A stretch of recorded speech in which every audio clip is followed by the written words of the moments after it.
Yeah? What's up, everyone? It is the Brainless One here for episode 302. I apologize. I was actually having some technical difficulties, and I just got the app up and running. I don't know what the hell happened. There was no update or anything. But anyway, here we are, and I'm ready to go for episode 302.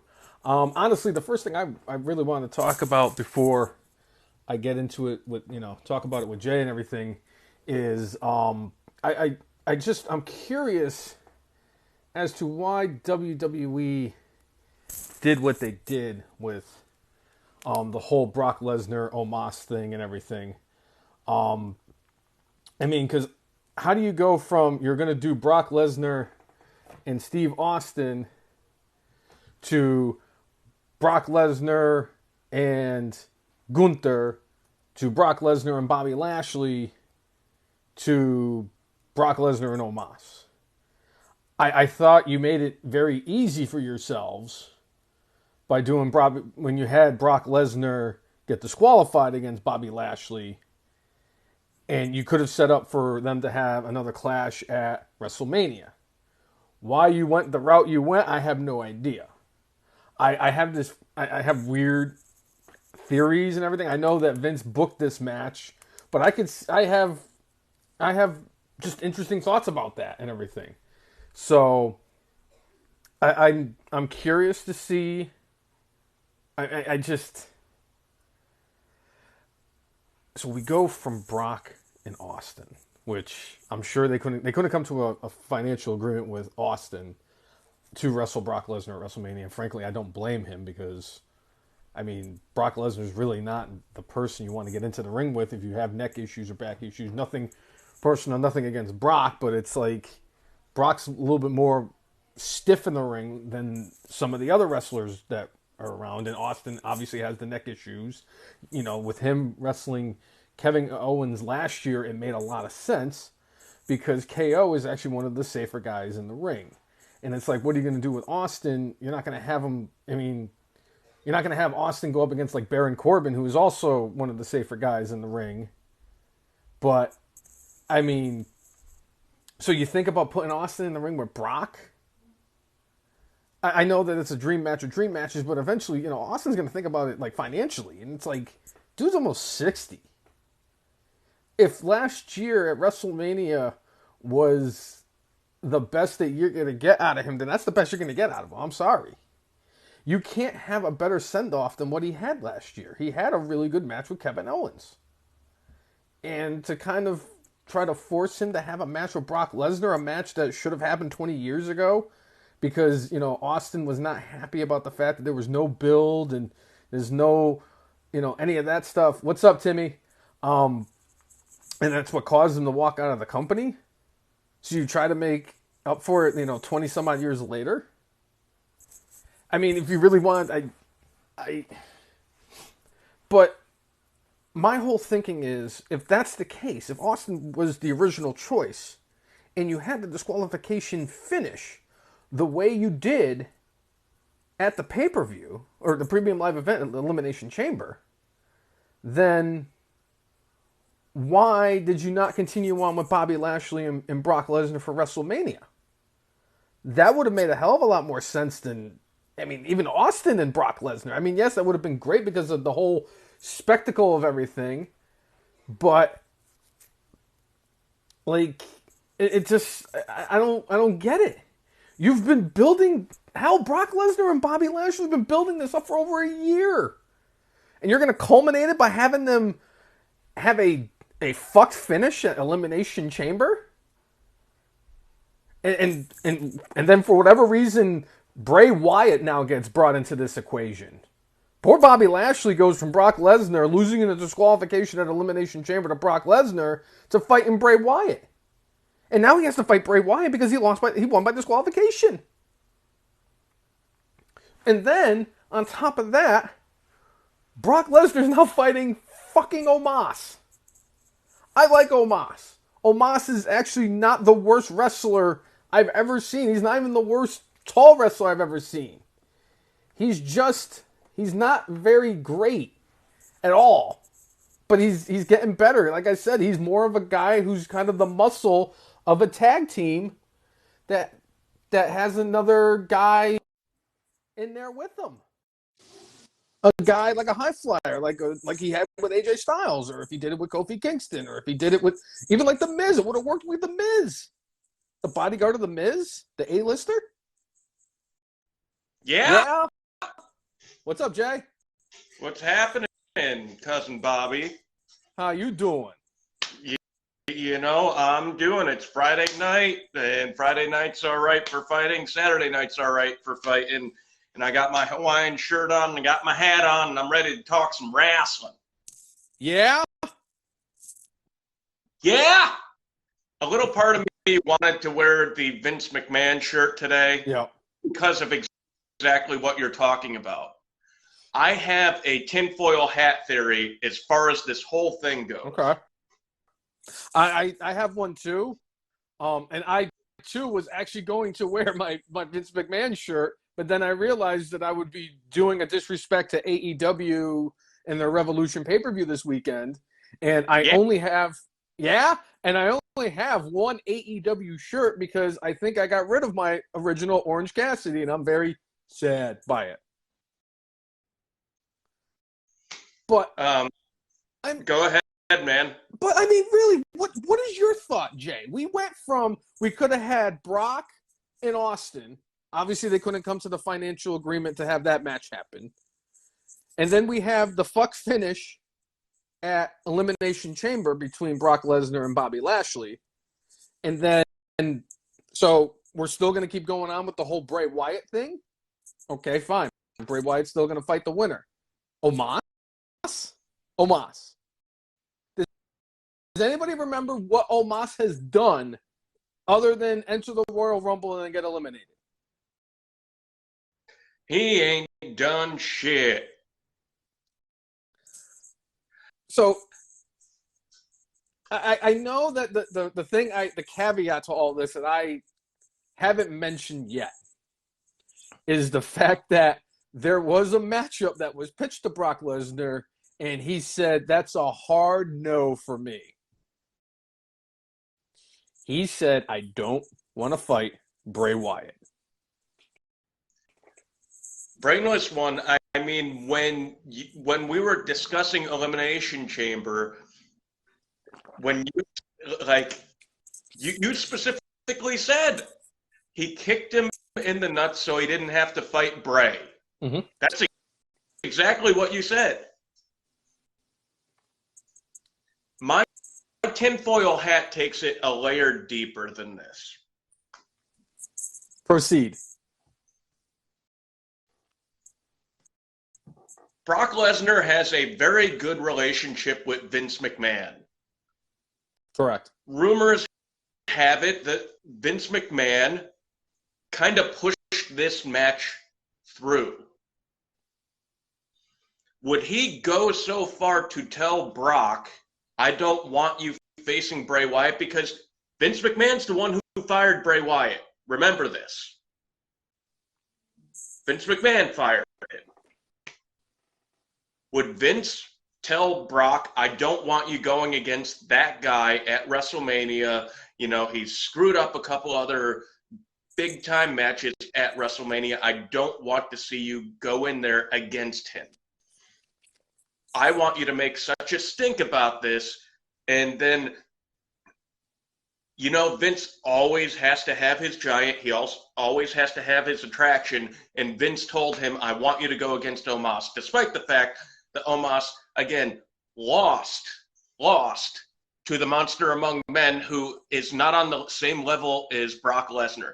Now, I know Omos got a lot of offense in that match, and, you know, it was basically Braun at the very end of the match, you know, putting him in the power slam and winning. But I think it's Vince behind this whole thing, because why would they tease a possible match with Brock if they didn't already talk with him about it? You know, the original plan was supposed to be Brock was supposed to be the one going over in this whole feud. Mm-hmm. Now all of a sudden, like, did they not explain to him, like, this is what we would like to do? and all of a sudden he's like, I don't want to do that. What's up, Jessica? I'll even go a little bit further, because my tinfoil hat theory is, because they said that Brock Lesnar went off the script again at Elimination Chamber. They said it was for the spot with the referee and Bobby Lashley going through the table. We will not speak of that ever again, because I will not mention what has happened to Chad Patton, because I have still not forgiven Brock Lesnar for that. And again, I will reiterate, he will never be back in my Rushmore, or never be in my Rushmore because of said incident. But what if, like, part of the going off script was him getting himself disqualified because he didn't want to work with Bray Wyatt, and Vince was like, all right, pal, you don't want to work with Wyatt? That's fine. You're going to have to work with Omos then. And Omos was like, yeah, I'll work with Omos. Or Brock Lesnar was like, yeah, I'll work with Omos. Rather than working with Bray Wyatt. It's not out of the realm of possibility. A lot of people said, Seth Rollins came out and said that working with Bray Wyatt did a lot of bad for my career, and I had to go and reinvent myself again because of that Hell in a Cell match where it ended in it was a referee stoppage. You know what? That's not on Bray, though. Correct. Specifically, is on Vince. That was a Vince McMahon call. When you're in a Hell in a Cell match, you're not supposed to have a ref stoppage. Correct. That's supposed to be like a blood feud that ends, and like it doesn't end until somebody emerges victorious. And and what gets me of all of this, and the fact that I even forgot to mention the fact that Gunther at one point was considered for this match, and it was all the way up until, I believe, Survivor Series or sometime after around Thanksgiving that was the match that was penciled in after Steve Austin said, "No, I ain't fighting Brock." I mean, they had plenty of time. Initially, the Elimination Chamber was supposed to showcase the Intercontinental Championship, and then it got switched to the U.S. title. That's not a coincidence. No, not at all. And now we're getting a battle royal at Madison Square Garden at a house show to determine who's going to be fighting Gunther at WrestleMania for the Intercontinental Championship. How are they going to do that? Are Drew McIntyre and Sheamus going to fall out of the Rumble at the same time, a la Bret the Hitman Hart and Lex Luger in '94? I think it was '94. And John Cena and Batista when Vince McMahon ended up tearing both his quads. Oh, that was... If I'm remembering right. I think it was 04 or 05. That sounds about right. But I mean... But I'm completely convinced that this was Vince from the beginning. Okay. This was Vince feeding into Brock Lesnar and into Brock's ear that I don't want you to go against that guy. I want you to go against this other dude because I want to try to get this other guy over. He's young and he's big and maybe he could learn something or two. I mean, this isn't going to be – I don't think it's going to be Giant Gonzalez versus Undertaker, you know. Oh, no. But I'll even say this. Omos makes Giant Gonzalez look like Nails.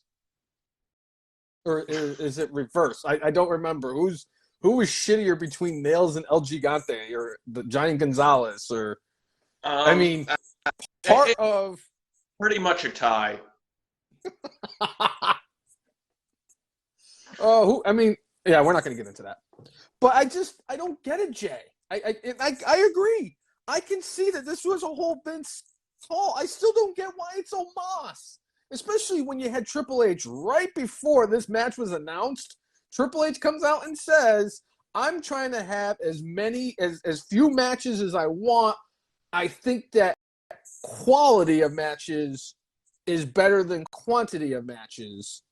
And then Brock Lesnar and Omos gets added to the card. I mean, I can't see that match lasting. It's 10 minutes or less. What's up, Jeff? Thank you for tuning in, dude. But there are a lot of things going with that, and it's, bringing up Triple H wanting to have quality matches over quantity of matches. My brain's like in a couple of different like head spaces with that, where understandable, 4 years ago. Let's take less. We'll have less matches on the card, and we're going to make it as strong as possible. We have 2 nights of WrestleMania now. I don't know if they necessarily actually have to make it 4 matches a night. You could have 6 or 7 matches a night and get just about everybody on. And I think that's what people are complaining about, is the fact that they're going to lose their spot at WrestleMania. Jay, I remember years ago, not everybody wrestled at WrestleMania. Right. I remember the WrestleMania 11 card, and that's clearly Jacob and Eli Blue being added to the WrestleMania card was just so those guys could collect that actual WrestleMania paycheck. Right. And don't get me wrong. I mean, I was at WrestleMania. It was not very good, but I was at WrestleMania. But now that you have 2 days, if you want to make it next year where WrestleMania 40 is back to the one-night thing and you have a 4-hour WrestleMania that is no more than maybe 10 or 11 matches, fine. I'm on board with that. You guys fucked yourselves when you started having WrestleManias that were lasting over 5 hours to the point where I woke up with a headache like I got drunk the night before just watching WrestleMania, because that's how I felt. I felt hungover after watching 5.5 hours of wrestling. And that's not even including the pre-show. Right. So if that's the case, fine. Start it next year. I want to see. I don't want to. What I'm going to tune in for 5 matches on Saturday? Maybe that's what they do, though. That's a thought. Maybe they're going to do like. It's going to take longer for get to the ring than that match to last. Roman?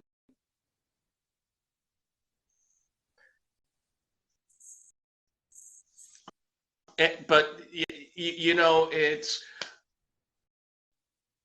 clearly this is the people that are, I wouldn't even say mid-carders. They're on the lower end of the card who are complaining about it. And what, they are working their tails off every night of the year or most every night of the year and putting their bodies on the line. I can understand where they're coming from as far as hey, I've been doing this all year. I think I deserve to be, at least shown on the biggest night of our calendar. Yeah. But I could also understand, we want to put on the best show possible. And having these people on, at least at the current moment, the fans don't have a big rooting interest for. I understand. You want that crowd to be as loud and as psyched as they possibly can be, and hit row without swerve just ain't the same, right? Correct. And maximum male models, I don't need to see them at WrestleMania. I need to see LA Knight, and I need to hear him say, "Yeah!" But yeah. And again, agreed. If that was the case, Omos shouldn't be on the card. But yet,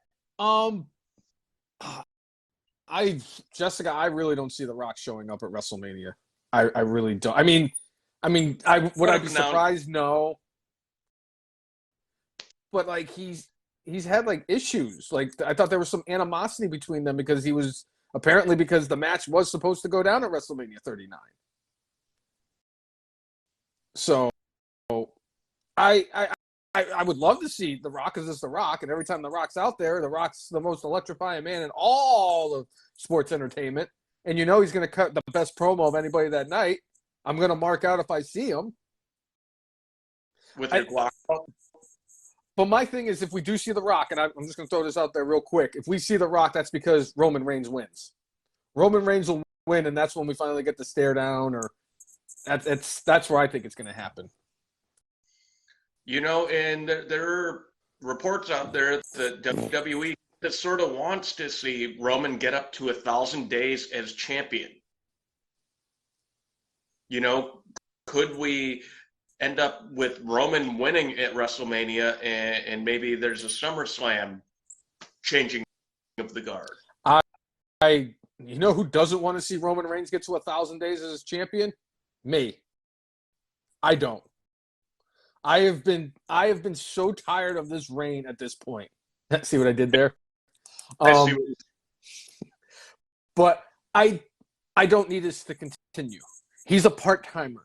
And if you're going to be the tribal chief and you're going to talk about how long you've been champion and everything like this, you're going to have the title for 900 and some odd days, 1,000 days, 2,378, whatever it is.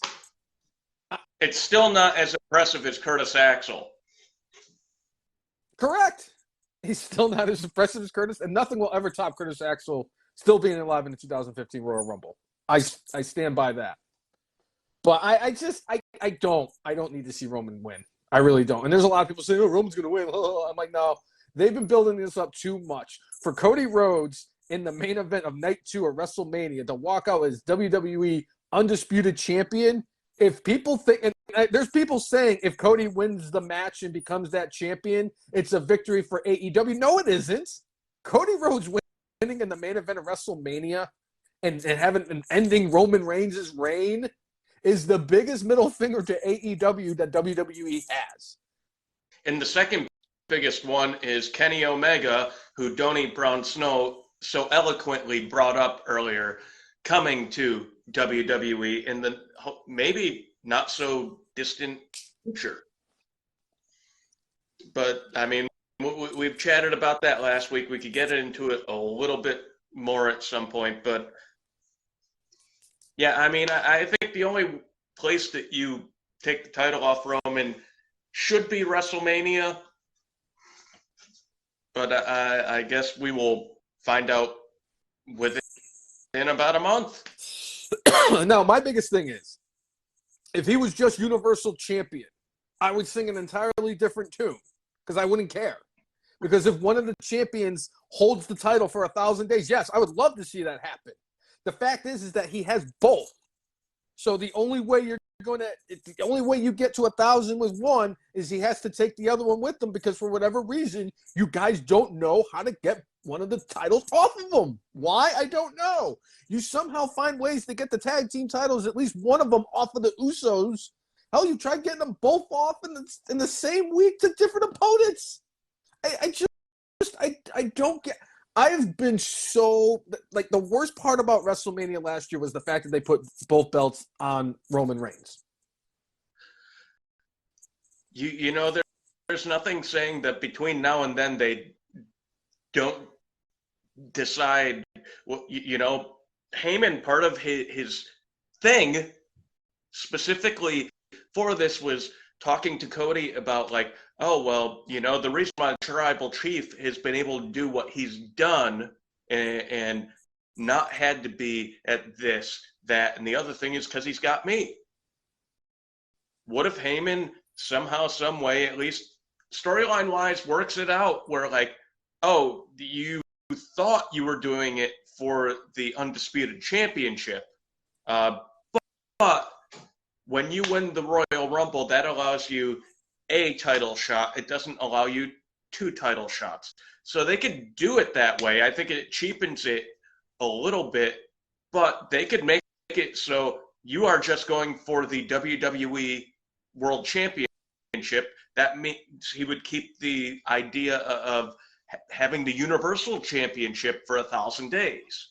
They could try to do something like that in the next 4 weeks to get at 1,000 days, make it so he doesn't have to go to Money in the Bank, and he could still have a reign and lose it that way. It's possible they could do something like that. And honestly, you hit the nail right on the head. Because if there's any human being on planet Earth who can find a way to finagle it so that Cody Rhodes only wins one of the champions, it's Paul Heyman. The only other person is dead, and that's Bobby Heenan. So, what if Heyman costs Cody the... No, I don't want to see Kenny Omega. I don't want to see Kenny Omega in WWE. I can't make this any clearer. I do not want to see Kenny Omega in WWE. The fact that people are trying to push a narrative that a nearly 40-year-old man who has not stayed healthy at all, who wrestles a certain type of style that doesn't fit WWE style, who has not had to work with scripts, who has not ever worked in a performance center, I just no.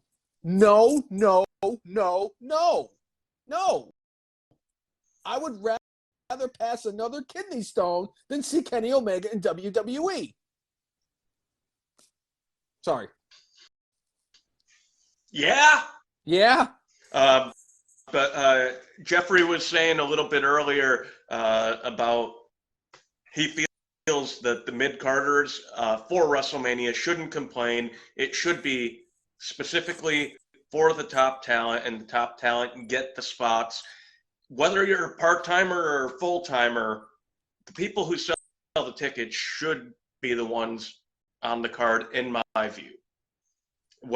Whether it's John Cena or The Rock coming back, or and this is me not suggesting that he should have his retirement match, which he says he's owed, but Goldberg, because clearly Goldberg, I mean, people still tune in for him, and that's why bringing him back. He said he made a deal with the devil, which is, we know, Vince McMahon, to do certain matches and do certain things and do some jobs.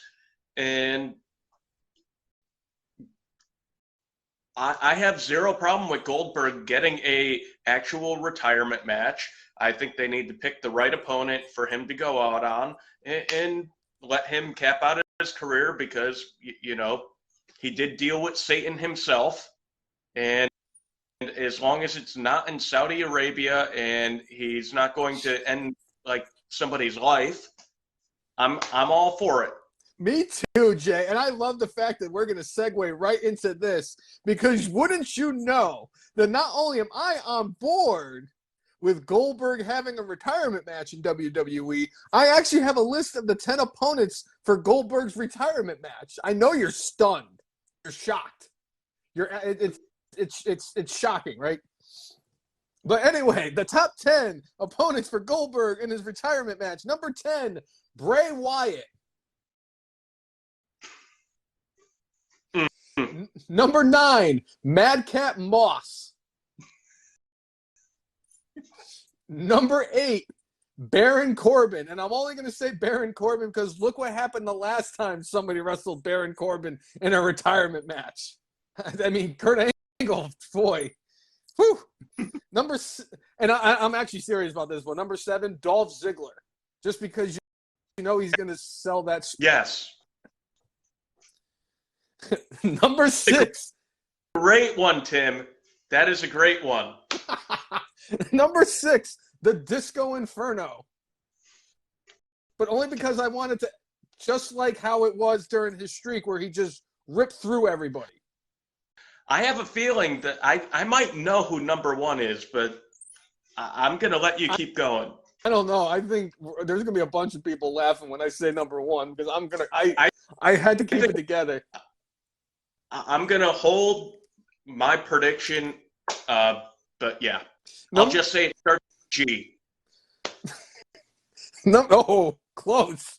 Number 5, Hugh Morris. Is that supposed to be funny? Is that what supposed to be humorous? What? Who happens to be Goldberg's? I like that one, Mike Rainey. I mean, even though Little Beaver is not with us anymore, I like that. He died not too long after Andre the Giant did from WrestleMania 3. Brother. Number 4, William Regal.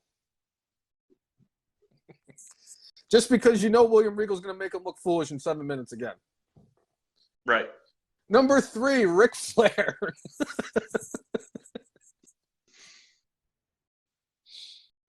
I'm sorry, Jay. I didn't mean to make you laugh like that. Number 2, the guy you're thinking for number 1, Goldberg. And I cannot believe, number 1, the one person that you should fight in his retirement match is Omos.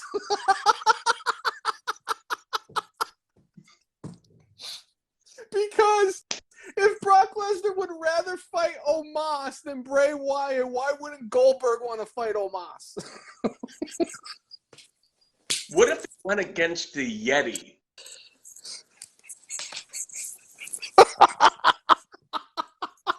I can't believe it was Chris Brown, wasn't it? Chris Brown said Omos. I almost couldn't do it. Oh man. No, anyway. One match,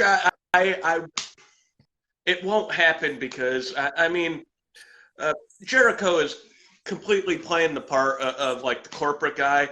I would like to finally see Chris Jericho against Goldberg. I'm just saying. He had his retirement match. He fought Roman Reigns in his last match in WWE. He doesn't need anything else. He gave us that embarrassing match in Saudi Arabia against The Undertaker. He gave us that wonderful, wonderful match against Dolph Ziggler at SummerSlam. He buried Brock Lesnar, and he lost to the Tribal Chief in a match for the whatever championship. He doesn't need another one. He had the Lashley matches. Yeah, why? No, if he wants a retirement match and WWE wants to, allow it, maybe have it in, Saudi Arabia or something like that. Did I just see Bret Hart? Did I just see Bret Hart?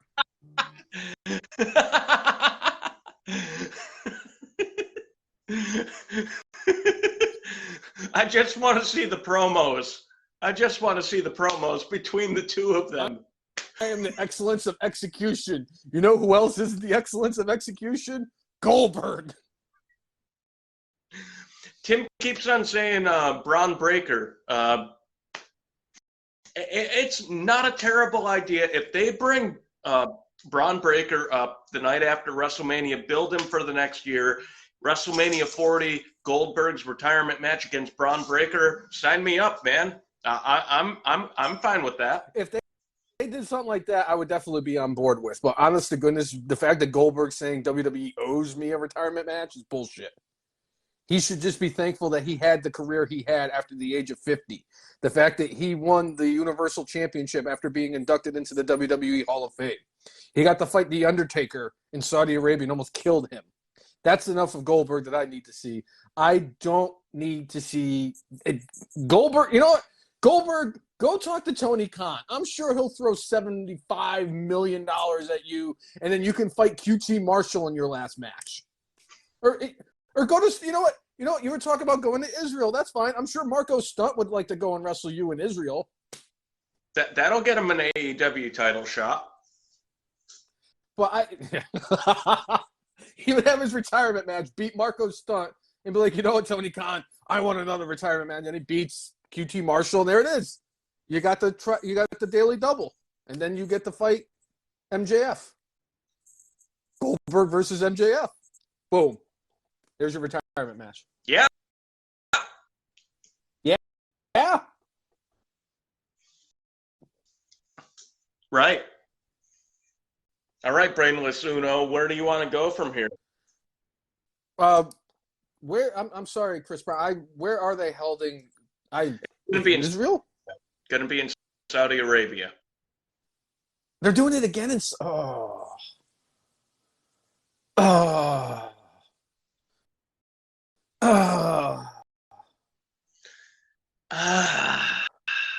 And right now you're a bigger buzzkill than Buzz Killington.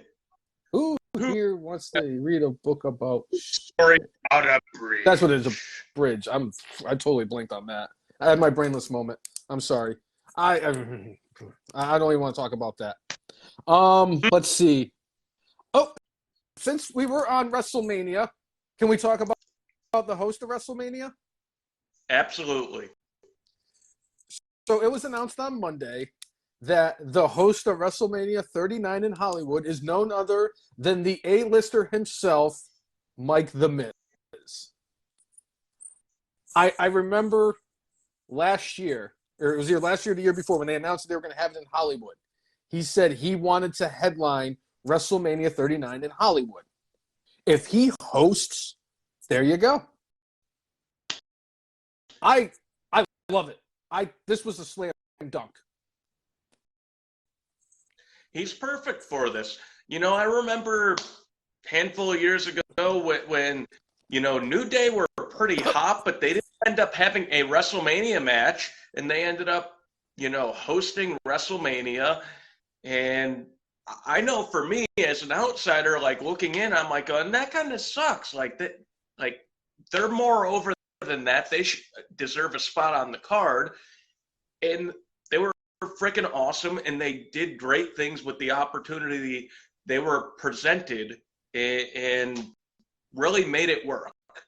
The Miz is one of those dudes. I mean, think about his career. Think about the things he's done.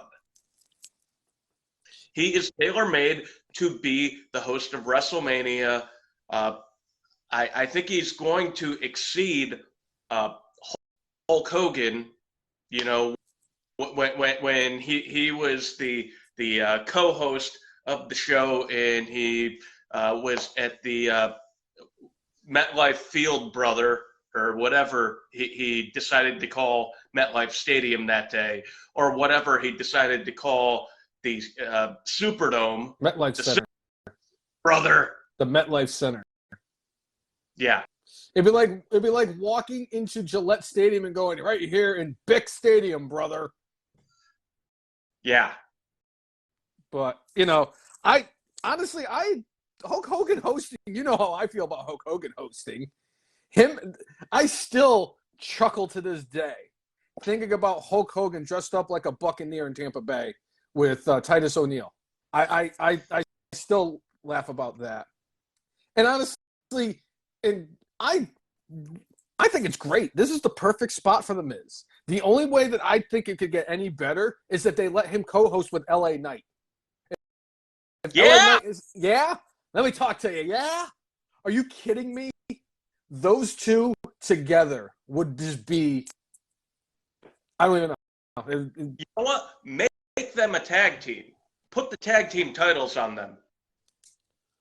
Speaking of putting people in tag teams, I just happened to be watching Monday Night Raw at a certain point, and I saw something I really did not want to see.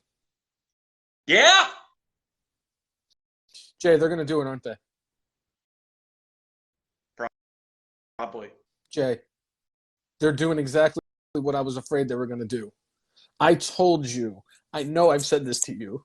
You can hear the sadness in my voice. Jay. Are they putting Elias and Rick Boogs in a tag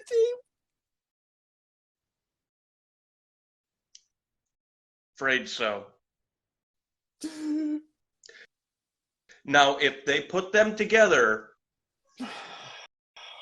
in Wales,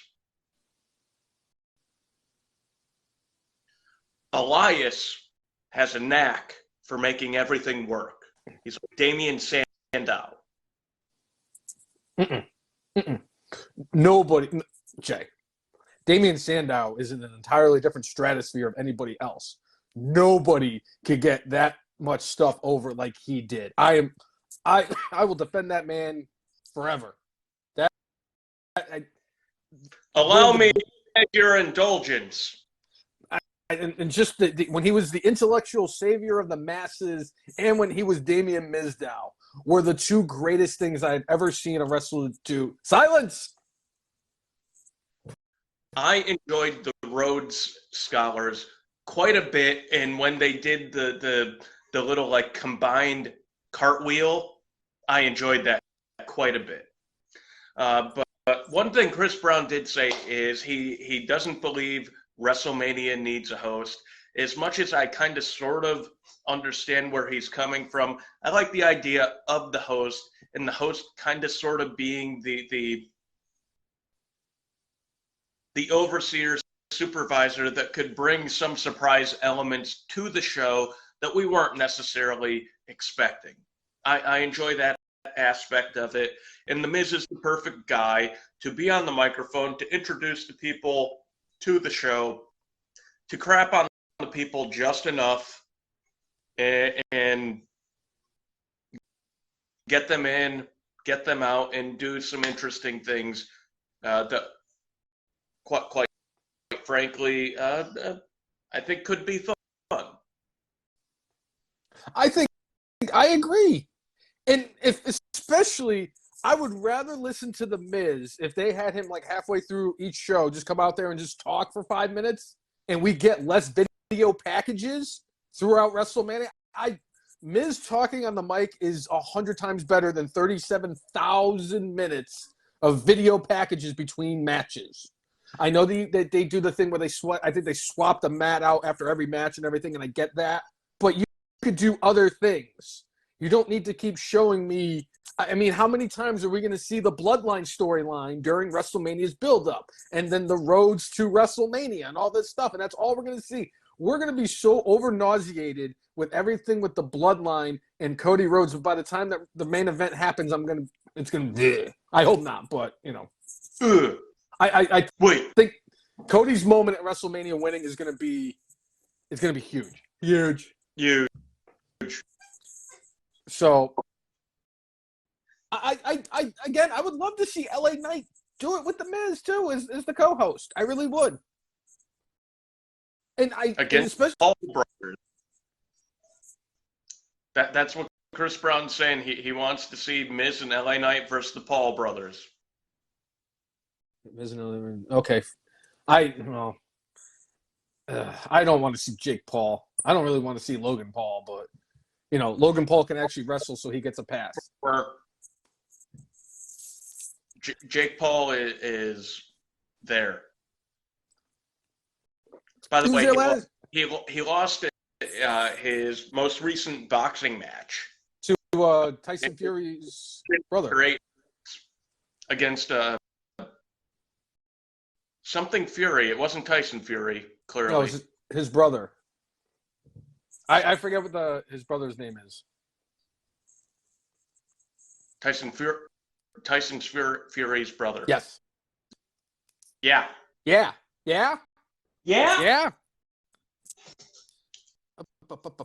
And all right, so it was mentioned about how Trish and Lita, or not Trish and Lita, I'm sorry, Lita and Becky are now the women's tag team champions, as Trish Stratus did make an appearance on Raw this week to help them win the tag team titles. Now, I think it was Chris Brown had said something about dropping the women's tag team belts to Ronda and Shayna. See, another reason. Okay, so we're going to have quality matches over quantity of matches, but we're going to have Omos, Logan Paul, who's not a full-time wrestler. We're going to have John Cena. All right, I'm taking John Cena out of this way. It's John Cena. Fair. Logan Paul has always had quality matches. Fair, but I mean, if you're looking at it from people who've been busting their ass and, you know, traveling 250 days a year, I understand somebody like that having more of a gripe. Like if Sheamus gets bumped from WrestleMania because of Logan Paul, I'm going to be pissed. But I don't think he is. I don't think he. But that's. I think you're going to have to pay the piper there, brainless Uno. But, that's fine. I'm okay with that. I might even shotgun a Guinness while getting my chest waxed. We don't know yet. I don't know what I'm gonna do. Probably shotgun the Guinness. I really think the shotgun of the Guinness was. Yeah, I think that's gonna be. Wait, do they have the thing in the can that? Should I be worried about that, or do I not have to worry about that? The like nitro cartridge. Yes. I don't think that'll mess with you too much. Okay, then I'll be fine. If I have to chug it, I'll chug it. If I have to chug two, I'll chug two. Chug a lug, chug a lug, chug a lug.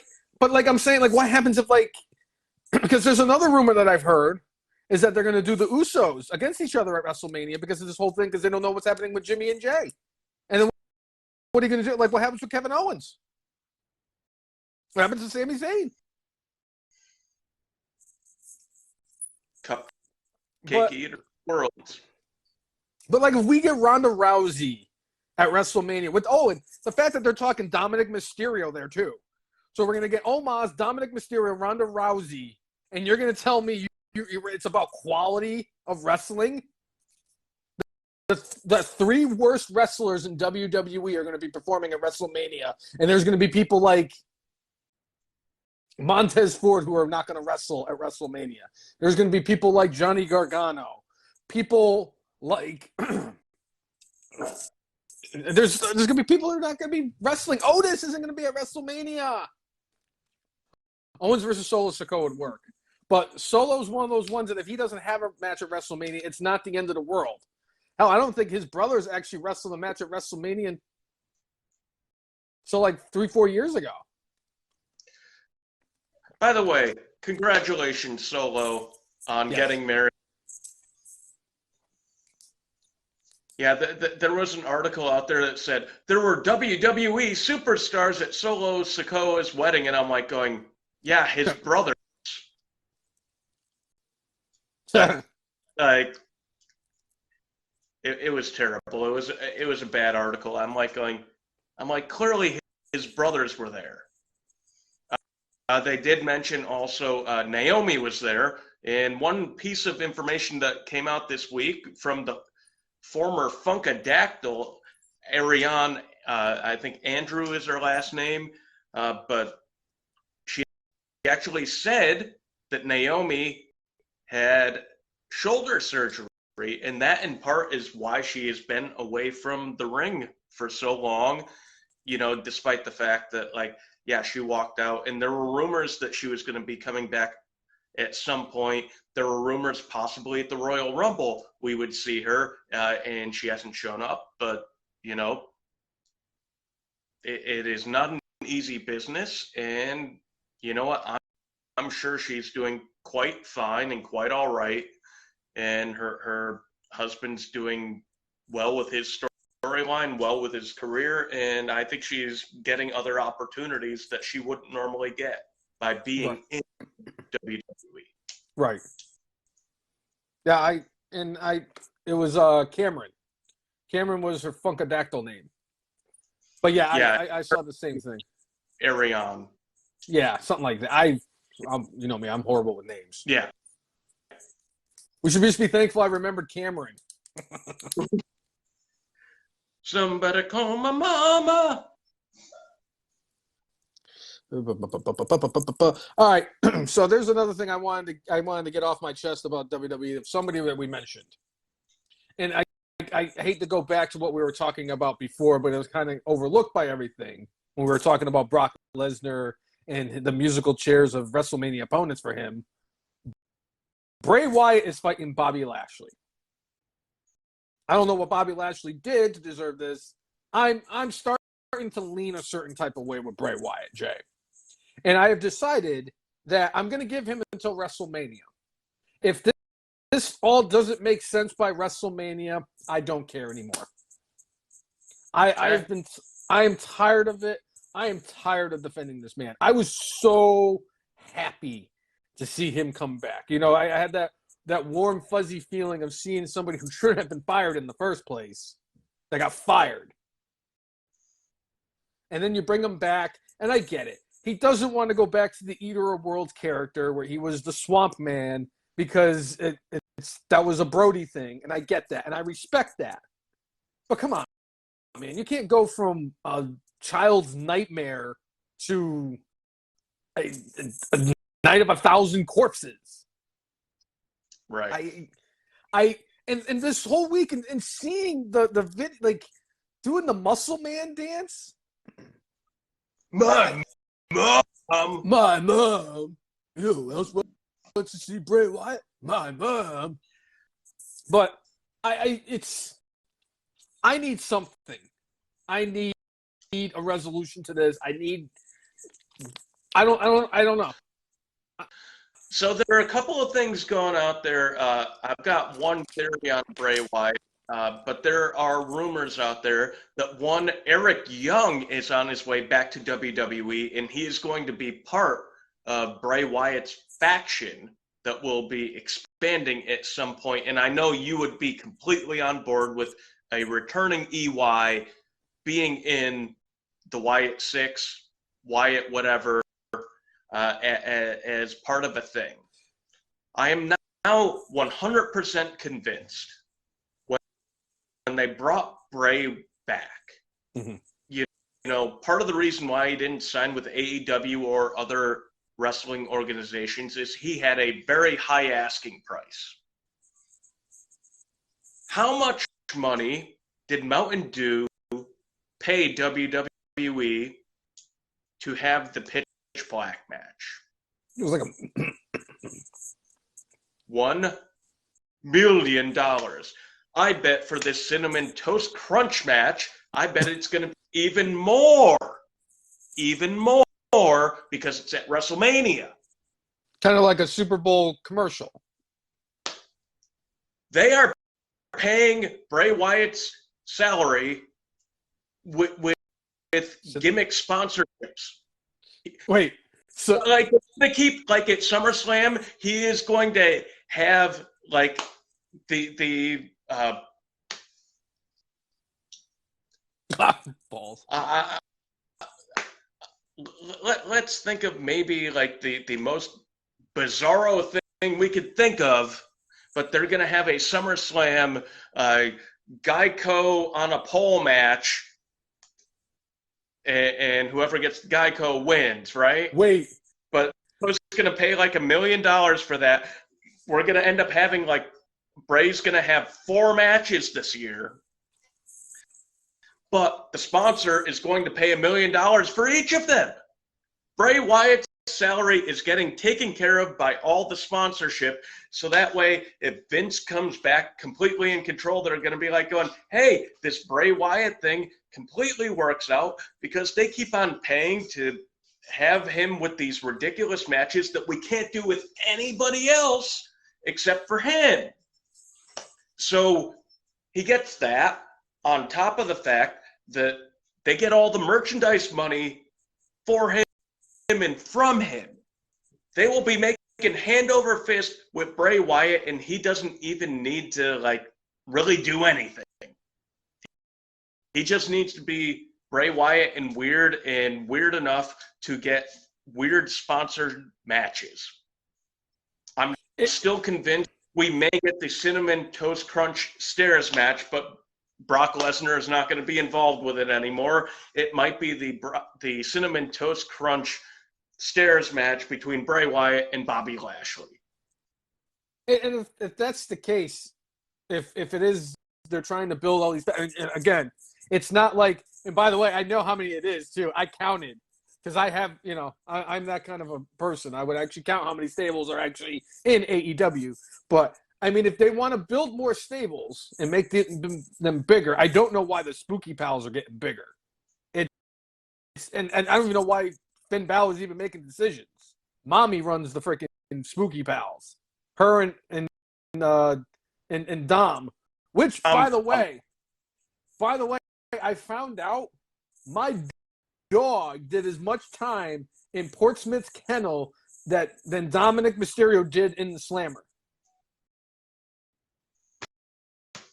She could get over.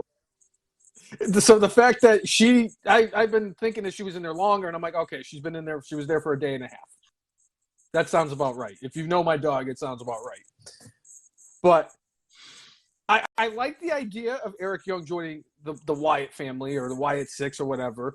I've even heard things that he might actually be the one that ends up being Uncle Howdy, and that they were just kind of using Bo Dallas until Eric Young could get to WWE. Maybe they want him to get because I mean he was pretty clean shaven and no hair when he left, Impact. It's very possible they want him to look gnarly again, like he did in Sanity. But I, you know me. If Eric Young, whatever Eric Young does, I'll be fine with it as long as it's not the Spooky Pals or Maximum Male Models. That's all I'm asking for. No Spooky Pals and no Maximum Male Models. Eric Young being part of Spooky Pals is not. I'm sorry. I'm still on the fence of how I really feel about the Spooky Pals, considering my favorite member of the Spooky Pals doesn't even have a WrestleMania match. So sad. But yeah. What do you want to get into next? Well, sir? Chris Brown talking about Vicky Guerrero being done in AEW shortly. I mean, Vicky has been posting about, betting on herself and taking that next step. And I think she has recently earned a degree, and she might possibly be going in that direction. But also I'll have to say about that is I played my wife, F. Marks Hall of Famer Afi, a compilation of Excuse Me. And she had never heard of Vicky Guerrero before. It was one of the greatest things. It really was.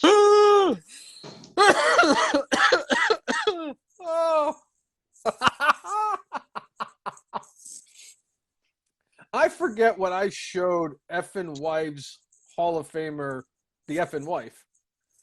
What it was that I was like, wow, she may never watch wrestling again, but I'd have to really think about it. I made her watch a lot of stuff. Excuse me! Oh, I'll tell you right now, if Vicky Guerrero were to come back to WWE, I am 1,000, and I thought these words would ever get uttered out of my mouth again.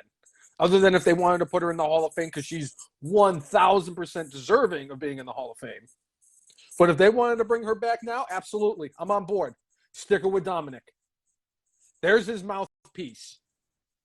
She's going to get him. That's the only human being on planet Earth that's going to get him more heat than he's already getting himself. And I'll say that I've never seen anybody get the vitriol heat that she got on a regular basis. It was incredible. And all she had to do was say 2 words, excuse me, and the place was just nuclear. And each time she said it after that, they got louder.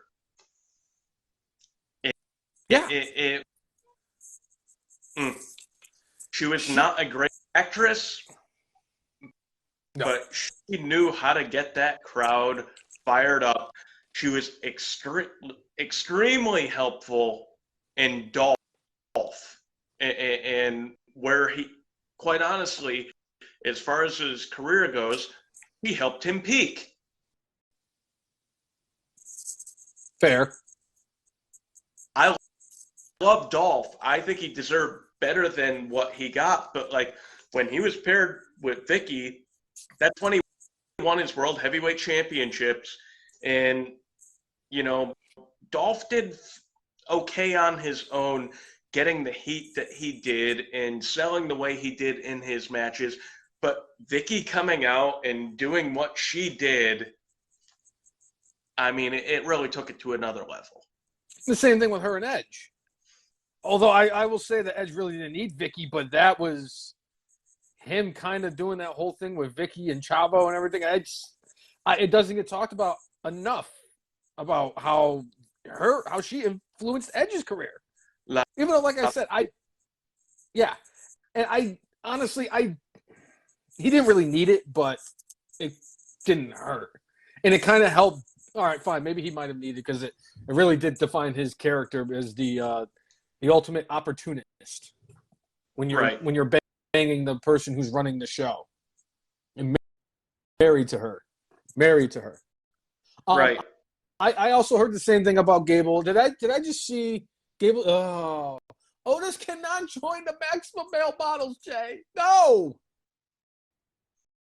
What? He's going to be Chris Farley. They're going to play him like Chris Farley when Chris Farley was the Chippendale. They've already done it.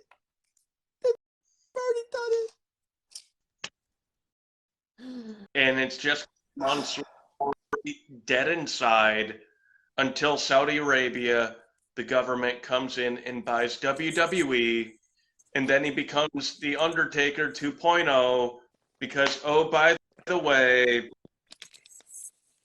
UFC, the company that owns UFC, is officially out of the bidding for WWE.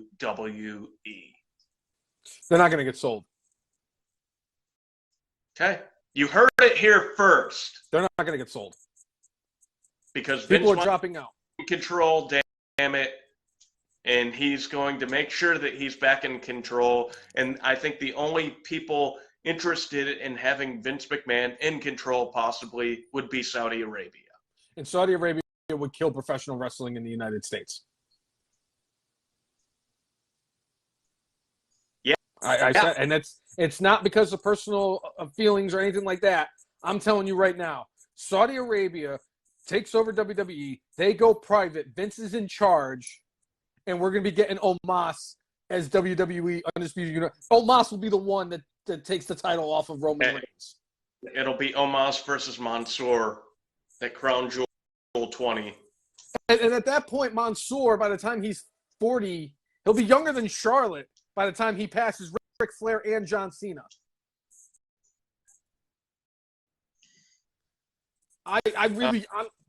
Honestly, I'm convinced he's not going to get $9 billion.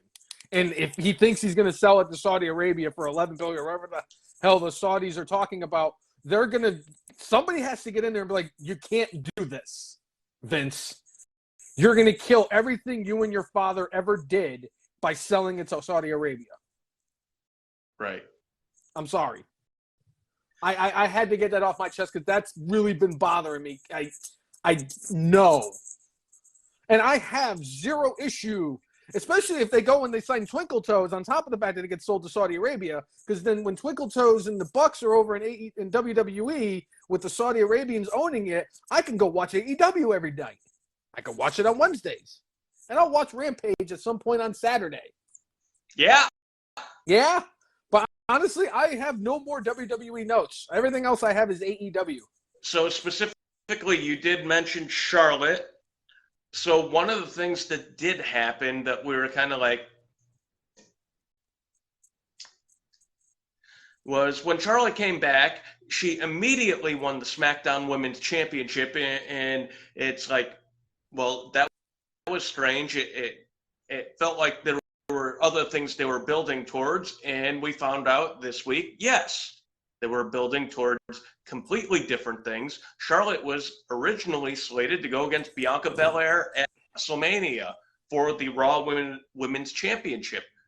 But Ronda Rousey requested to have January off. I can't even say requested, said she's taking January off.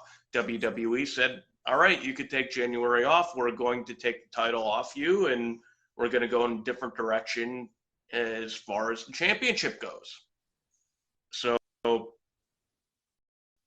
you know, as much as we crapped on, and I still am of the ilk of like, you don't need to have Charlotte come back on the first night and win the championship back, and after Ronda's already wrestled the match. But, you know, you kind of understand where they were going with that, where it's like, okay, somebody decides that they need to take some time off, and it's one of the, I mean, as much as I don't think Ronda's done anywhere near as well as this run as the one before. Agreed.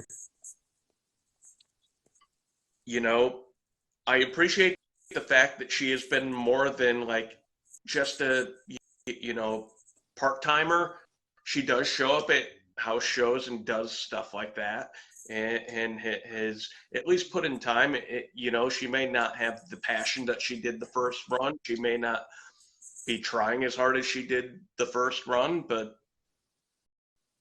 she's still a name, and people outside of WWE will actually tune in for her. But you know, they did that, and now they've charted the course where, you know, her and Shayna are going to end up going against whoever the women's tag team champions happen to be during WrestleMania. So is that going to be Lita and Becky? I don't know. Maybe. But they involved Trish, and it feels like you brought Trish in. I don't think you're bringing in her in for one shot. I think they're going to bring her in for WrestleMania. I think it's going to be Damage Control against, Trish, Lita, and Becky. And I think we're going to have new tag team champions before then. What are your thoughts on that? I don't need to see Ronda Rousey at WrestleMania. So if they're going to win the tag team titles, let's say like the Raw or the SmackDown before WrestleMania, fine. If we're going to get a 6-person or 6-woman tag team match playoff, I'd rather see that.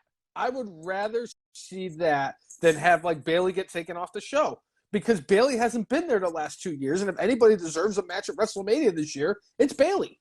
Whether she wins or she loses, it doesn't matter. And I think that if you bring in Lita and Trish to team up with Becky to go up against Damage Control, that is A+. I am on board with that. That's what I want to see at WrestleMania. Those are the when you bring in people like Lita and Trish to fight against Damage Control, that's fine. We saw, they had like matches for the SmackDown Women's Champions #1 contender matches, and it's 5 people, and I'm like, can Raquel Rodriguez, does she really deserve a match at WrestleMania? Does, Aaliyah or Emma, does any of them really deserve a match at WrestleMania? Has Xia Li done anything on WrestleMania and enough to be at WrestleMania? So you got Charlotte. You took Rhea Ripley from Raw to fight Charlotte. And now I'm okay with this. I really am. I'm okay with this. Trish and Lita teaming up with Becky, I'm okay with. And John Cena showing up, obviously, I have zero issue with John Cena showing up because he's John Cena. And he's going to be on Raw on Monday. He's John Cena. He's earned this right. If he wants to come back and he's going to be able to have, it's not going to be some like itty bitty 2 or 3 minute match, or like when he teamed up with Kevin Owens to take on Sami and Roman. It's not going to be like that. It's going to be like an Undertaker match. You think Austin Theory is going to bury John Cena like the Undertaker and Cena did? No. We were talking about Vicky Guerrero earlier. Austin Theory, I think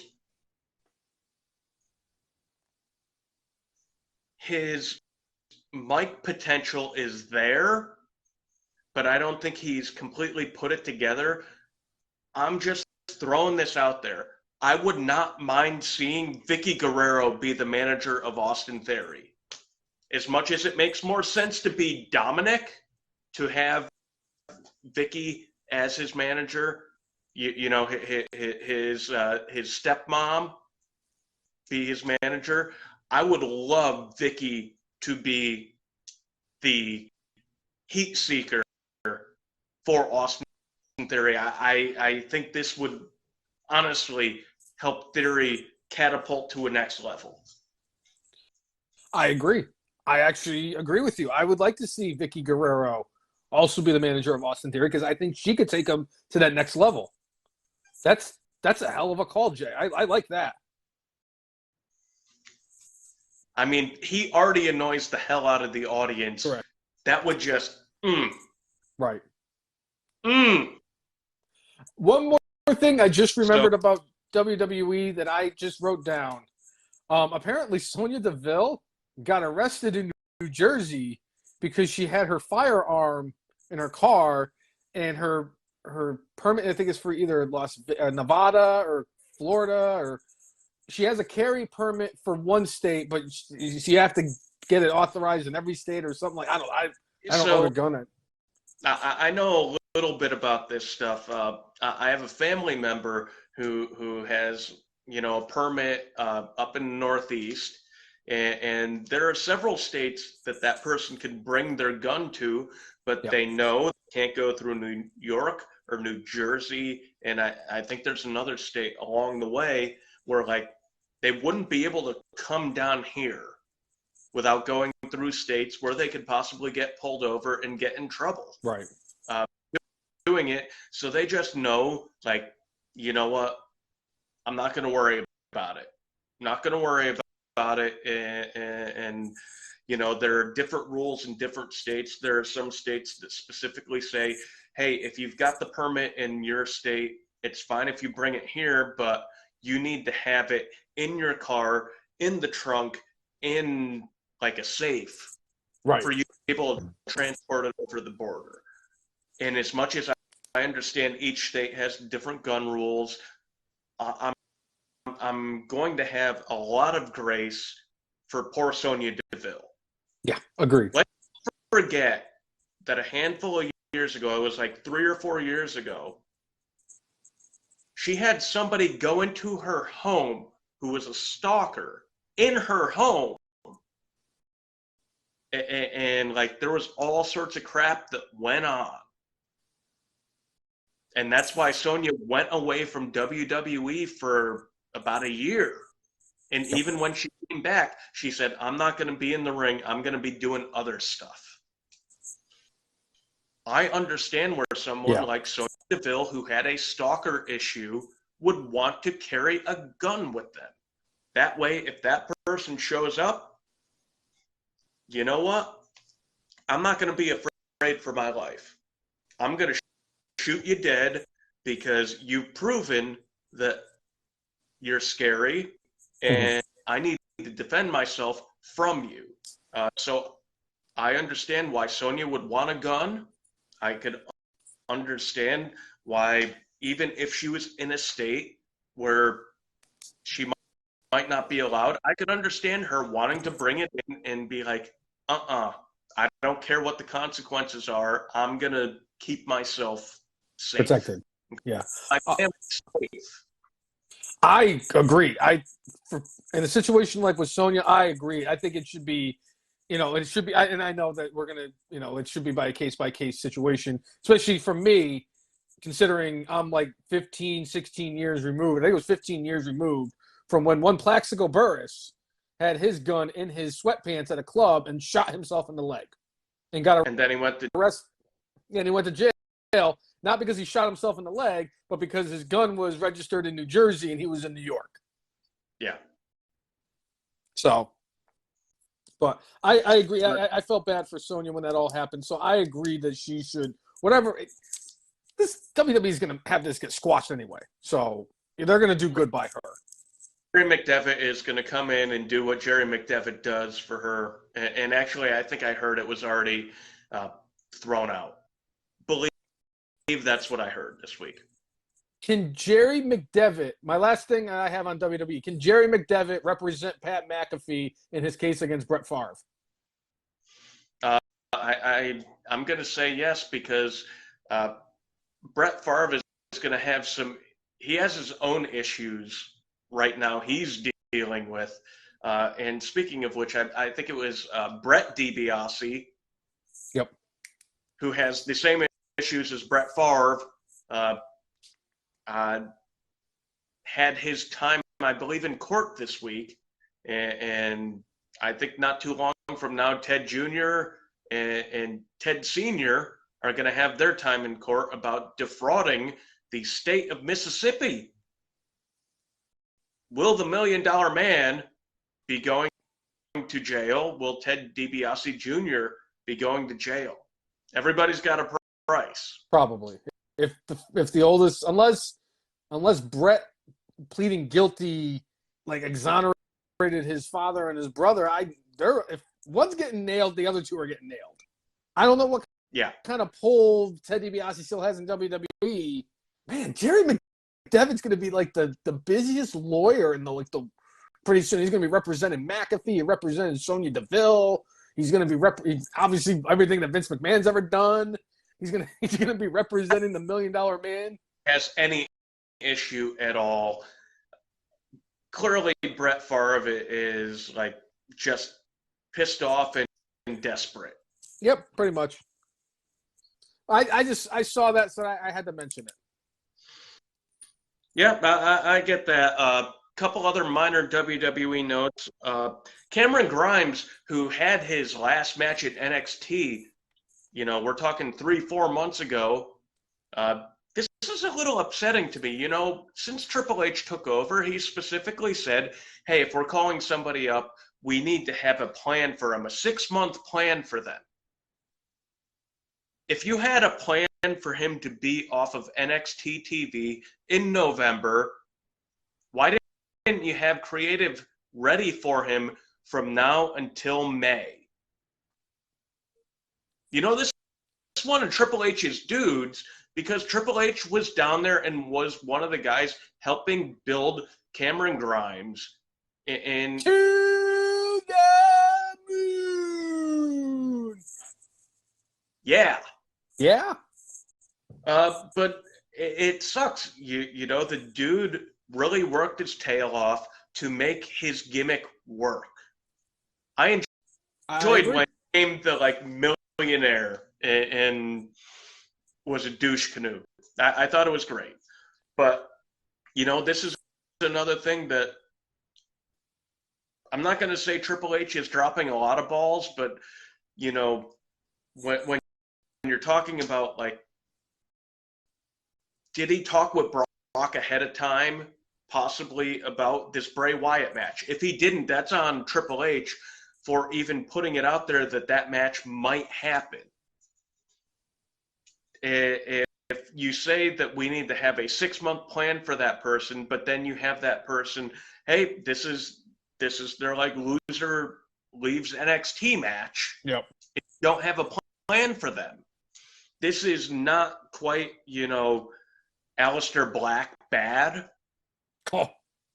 But, I mean, this is just Cameron Grimes has been waiting on the sidelines for 4 months now. Allegedly, he's coming up after WrestleMania, but, like, they were supposed to have a plan for him before he lost his last match in NXT, and they didn't. What if all this is like smoke and mirrors? Maybe he had some like you're only smoke and mirrors. But like, what if this is just like he had some nagging injuries and they're like, just, you know, get over that, and they put him in like the Wyatt Six? It's not the worst idea. Not the worst idea. If they have the Rotundo boys, Eric Young and Cameron Grimes in that stable, it's not a terrible stable by any means. Speaking of that stable, though, you know, it's Women's History Month, and they had a thing where they promoted a whole bunch of women who've made a difference in WWE, and one person they omitted, currently taking some time away from the ring and time away from WWE, one Alexa Bliss was omitted.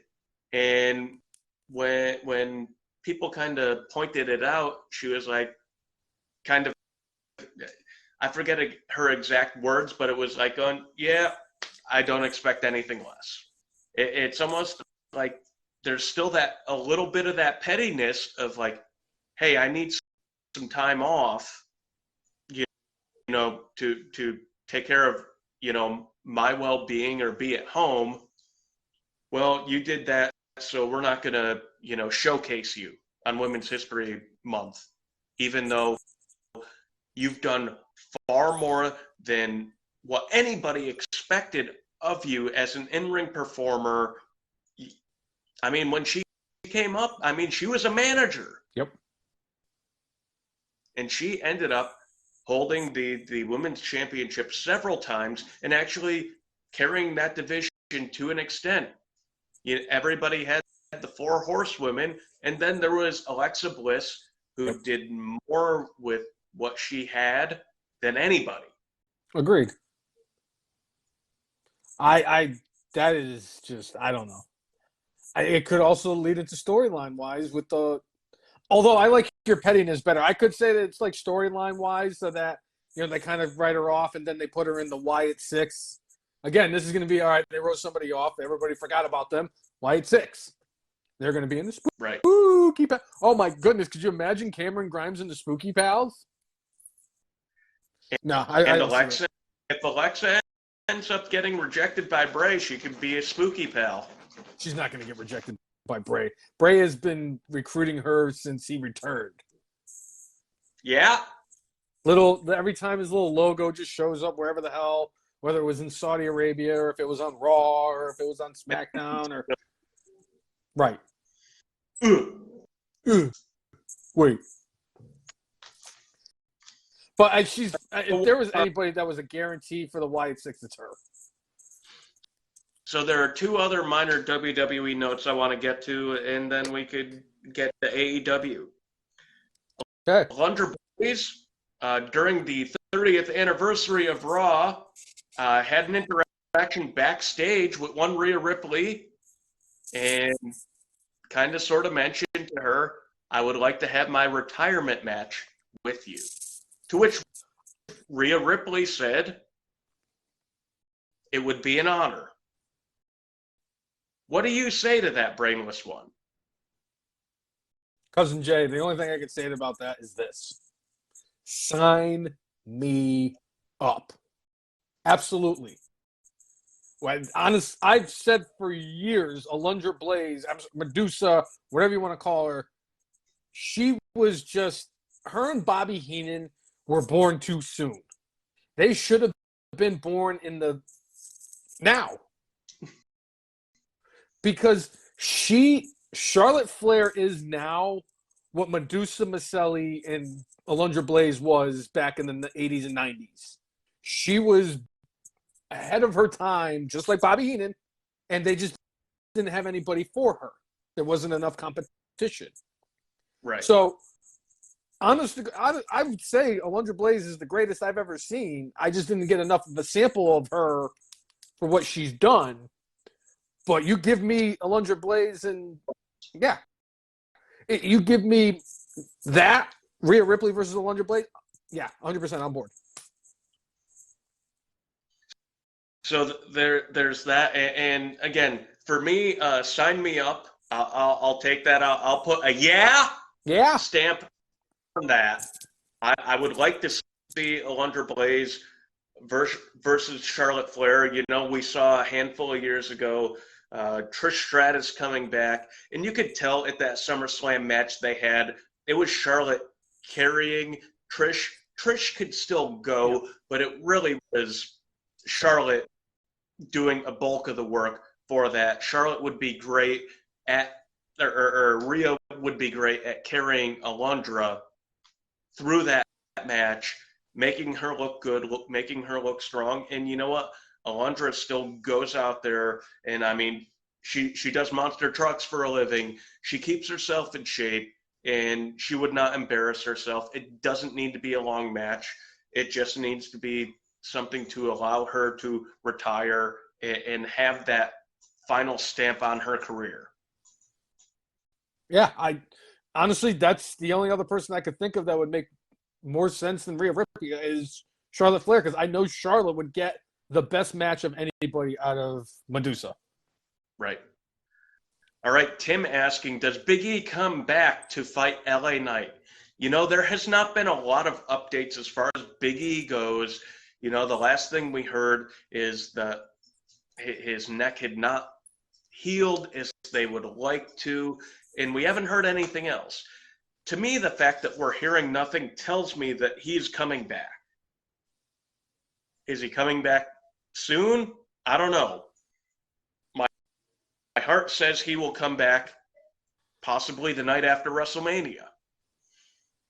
Is this something that they could do to break up the New Day?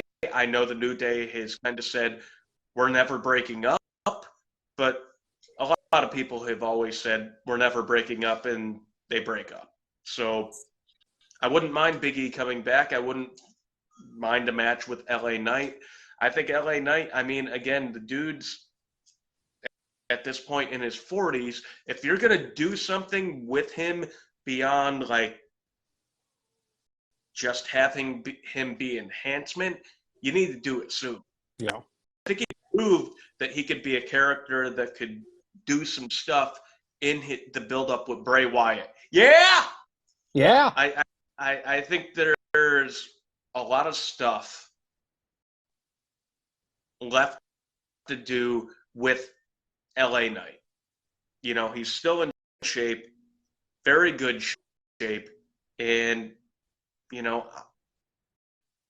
I love me some Bobby Roode, but honestly, I'm going to say that he, you know, when Roode came over to WWE, he was in his upper 30s, lower 40s, and, he put together for himself a respectable run in WWE, be an NXT champion, be US champion. I think LA Knight's a couple notches above Bobby Roode as far as being a character and even being an in-ring performer. I think that you could give LA Knight the ball and let him run with it and see what happens. I thought that after what he had done for the build-up for the Pitch Black match, I think he showed to a large audience what he could do. I would like to see him get more high-profile stuff, in the coming next couple of years, and let him sink or swim, and I think he'll swim. But Big E's coming back. I think LA Knight would be a safe choice, but quite honestly, I'd rather see LA Knight. If Big E comes back and he goes against LA Knight's going to lose. Mm-hmm. I want to see LA Knight get some wins and get some opportunities. Yes, I agree. And I don't know what to expect with Big E. I'd like to see Big E come back. I know he's been doing a lot of stuff outside of the ring for WWE. They're kind of like, he's kind of in that Titus O'Neil type of role, like the ambassador, and he's great for it because he's very good at just being who he is, and he's just an incredible person. Obviously, in my heart of hearts, I'd love to see him get back in the ring, but it's a neck, and this isn't something. This is he vertebrates that he lost. So, but I also don't want to see LA Knight become an enhancement talent. I agree that he's also a notch or two above Bobby Roode. And that's not an indictment on Bobby Roode. It's just name me 10 people in wrestling who are better on the microphone than LA Knight. Better name me maybe 5 if you're lucky. Yeah. If you're lucky.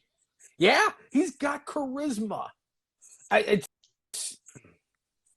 hope they do right by him because Eli Drake deserves better than what he's been getting. And if Max Dupree and Ezekiel can go away forever and we get their counterparts, do something with them. Yeah. And not put them in a tag team with Rick Boogs. Sad.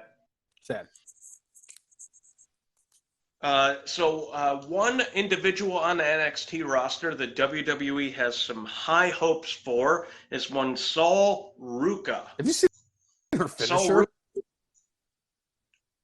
I mean, it's basically the RKO on steroids. It's freaking incredible. It's top 3 finisher all time for me. Well, think about it. When DDP came up with the Diamond Cutter, I'm like, holy shit, this is like the greatest thing ever. And then Randy Orton made it better. Yeah. Now Sol Ruca is taking it to the next level. This thing is freaking incredible. As a performer, as the look she has, she is something special. Whether or not she'll get the mic skills and have that presence in front of a large audience is yet to be seen. But you know what? Give her a chance and let's see what happens. She's not terrible on the mic. I've heard her cut promos. She's really down to earth. She's very relatable. If they could do a character like that where she's just very relatable to people and like she's just a cool I like to surf and all that stuff, hey, that's great. I think that's a great character. And I'll tell you, like, I remember watching her, I'm like, oh, she's just kind of generic. And then she hit that finisher and I'm like, oh boy. And then I watched her wrestle a few times and I'm like, yeah, she's got it. She's picked up really quickly. She's one of those, like they said, you have X amount of time to get on television and prove your worth. She right there, she picked up. I can't think of any, maybe more than 2 or 3 women down in NXT that are better than her. And I'm not gonna add Miko Sotomoya to that because she's just a goat. Right. So yeah. All right. Let's get into some AEW before we do some Revolution picks. Well, I got 2 things that I wanted to mention for AEW. The first thing I wanted to mention is, why is it that if they don't want to talk about what happened at the media scrum, why do people keep bringing up the media scrum? I get when CM Punk's like, I don't want to say anything, and the Bucks don't want to say anything, and Kane don't want to say anything, and Tony Khan goes on Ariel Helwani's show and doesn't want to answer questions. But you got people like Chris Jericho, making those like open-ended remarks like, oh, it was bad and all this stuff. Eddie Kingston says something, John Moxley says something, Adam Page says something, and now Britt Baker's coming out and saying something. I don't appreciate the fact that you guys keep mentioning about the media scrum without talking about the media scrum. Y'all want to put ugh. You're trying to use like code words to kind of like dance around the actual issue without saying the things that you want to say. And what's really killing me is it's the wrestlers that are somehow, some way associated with either the elite or they're up Tony Khan's ass are the ones that are making these comments. Because Britt Baker's is dating Adam Cole, baby. I know that CM Punk said positive things about Adam Cole, and obviously she thought a certain way, but you know that they got that influence with the EVPs. Right. And I'm just tired of it at this point, Jay. What do you think? Do you think they should just not talk about it, or am I just overreacting? As far as all that goes, the initial booking after All Out was we're stripping the titles and we're not explaining really what's going on. We're just going to have new champions. And it's almost, it immediately became a mythological thing because nobody knew exactly what went on, and the people who were actually in the room have said little to nothing about it, and you just hear innuendos and stuff from people who heard stuff from other people that this happened and that other things have happened. It would be better if they came clean. And you know what? Maybe they have a show like All Access, and maybe you get one of those people and you get your wrestling spirit animal, Eddie Kingston, to say, yeah, I was in the room, bro, and like I saw it all go down, and I hate all those MF. And even you know what? I really like it is, oh, by the way, I quit AEW. I'm going to end up in Ring of Honor, and I'm going to go and fight the dude that I absolutely hate with all my heart, Claudio Castagnoli, because he doesn't have the balls to fight me. And, oh, wait, he does have the balls to fight me. And by the way, after I finish fighting him, another dude I don't really have a lot of like or love for, I'm going to find somebody else that I wrestled on the independents who said I was unsafe, who tried to take away my dream and my life, and I don't like anybody, and I enjoyed the fact that he quit, but like he's on AEW All Access, and oh, by the way, he just went to Ring of Honor. Also, my favorite part was Tony Khan had to come out and say that Eddie Kayfabe quit AEW on Dynamite so that he could go to Ring of Honor. Is Eddie Kingston, my question, because that was my next topic, was Eddie Kingston quitting and then signing or going to Ring of Honor. Is that the equivalent to if let's say I quit Walmart when I worked there, and then the next day I went and got hired at Sam's Club? Yeah. Okay. I have to ask. I ask the important questions. And shit, man. Speaking of stuff that happened on Wednesday, since we mentioned Eddie Kingston, we finally had the Face of the Revolution ladder match to determine who was going to be fighting for the TNT Championship against Samoa Joe or against Wardlow, since they're having a match at Revolution on Sunday. And luckily, a guy I said, Powerhouse Hobbs, won the match. a lot of people are talking about the match, and I feel bad for Hobbs because this is a big moment for him. This is his first like official championship match he's going to be getting, and he deserves this. I'm happier about that than I am about anything else because dude's been busting his ass, and he deserves this moment and everything. But yeah, my thing is that everybody keeps talking about was the fact that the referees came into the ring and could visibly be shown holding the ladder down. And people were blasting it on social media to the point where Bryce Ramsberg, who's one of the referees, who's very well respected in the industry, by the way, he came out and said, what am I supposed to do? Let one of my coworkers fall and break his neck? Yes. Are you the real issue is that Tony Khan is setting up these matches where you're putting these there was 3 or 4 ladders that were that high. So either you got to lower that thing, or you need taller ladders, or you don't break 8,000 of them in a match. Or you tell your camera people, zoom in. Or you could use the Kevin Dunn technique of shoot a crowd shot. So you don't see the referee holding up the ladder, so you could zoom in the camera so that way you don't see that. Because the whole part of this is you need to have the illusion of these things going on. Yeah, there's going to be people on social media that may take a picture and like, oh, look, the referees were holding up the ladder. Well, guess what? A couple of thousand people will see that. Maybe.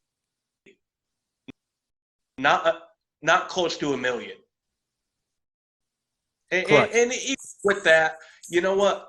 The end goal of being a referee in a match is making sure the performers are okay. So he did his job to make sure that Powerhouse Hobbs was going to be okay and not break his neck climbing that ladder. It was on production. Good, I agree. Him there. And this is now the second time production. I mean, how many times production really messed up? The fact that they put a Domino's commercial during a Nick Gage goring Chris Jericho with a pizza cutter. That was genius. Fine. I'm completely fine with that. Oh, that was fantastic. That was just perfect timing.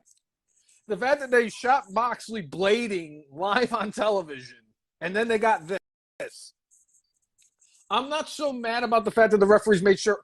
I'm actually happy that, Remsburg said what he said. I think that the cameraman fucked up again. And it's sad because these AEW production people. It goes on the director and producer. If they're looking at the camera shot and notice like, oh crap, we could see the referee, they're supposed to get in the camera person's ear and say, zoom in. Now the camera person should be knowledgeable enough about wrestling to like, oh crap, I shouldn't be showing this. I shouldn't be showing this. I need to zoom in. Because sometimes, you know what, directors and producers have 5 million things going on, and you need to be the eyes and ears. So there was like a triple failure right there in showing this on TV, where clearly, like, I mean, I don't know what the hierarchy goes down there, but most times I've been on crews where I'm a camera operator, and I've got a director that trusts me enough to know that I'm going to get the shot that I'm supposed to get. They don't question when I start zooming in or doing something. They know that when they need the shot, my shot's going to be there. So I don't know if there's something inherently in their production that says you don't move your camera unless I tell you. I have never been on a crew that's done that. Never. But I'm not saying that there aren't crews that do that, but I've never personally been on one that does that. Right. But even so, a director, a producer, or a camera operator should notice notice that. One of the three should notice that and say, we're not taking the shot. Let's take something else. Agreed. So, I can't believe that we're in 2023 and Kevin Dunn's not the worst thing when it comes to production with professional wrestling. AEW, I am now convinced that the AEW, because I'll tell you right now, WWE, when in regards to production and all about presentation, nobody does it better. That maybe New Japan, just because I've seen some of the stuff they've done with Muda, because that's just some crazy shit. But that's Muda. That's perennial 2023 FN Marks Hall of Fame inductee Muda. But I'm sorry, but again, WWE, when it comes to the presentation and it comes to the production, they're light years ahead of everybody. And stuff like this, catching Moxley blading himself and catching, and the referees, it's making the Bucktooth Beaver look competent. And what I'll say about the Bucktooth Beaver is he has good ideas. The execution is extremely poor many times. Shaky camera will never be a good idea. Unless it was Dan Mastiff. And what have you. But some of the camera angles that he has figured out, some of the production techniques he's figured out have been great. So, no doubt about it. But I hate that they specifically will cut to different camera shots in the middle of a move just to showcase, like, so you don't see that they don't make contact. It's right. Like, go to that camera shot a second earlier so it's not in the middle of when the move's being executed. Do it earlier. Right. There are things Agreed. like that. There are big nitpicks that I have about Kevin Dunn showing the freaking crowd when you should be showing the damn performer. I mean, i.e. Edge, i.e. AJ Styles. There are several others you could name off. You know what it is, Jay? He got lucky at WrestleMania 30 because he caught like 2 or 3 people making the face after Brock Lesnar beat The Undertaker. Or better yet, the fact that he found Miz Girl after The Miz cashed in on Randy Orton. I can't believe The Miz, but wait. But anyway, this week on Dynamite, so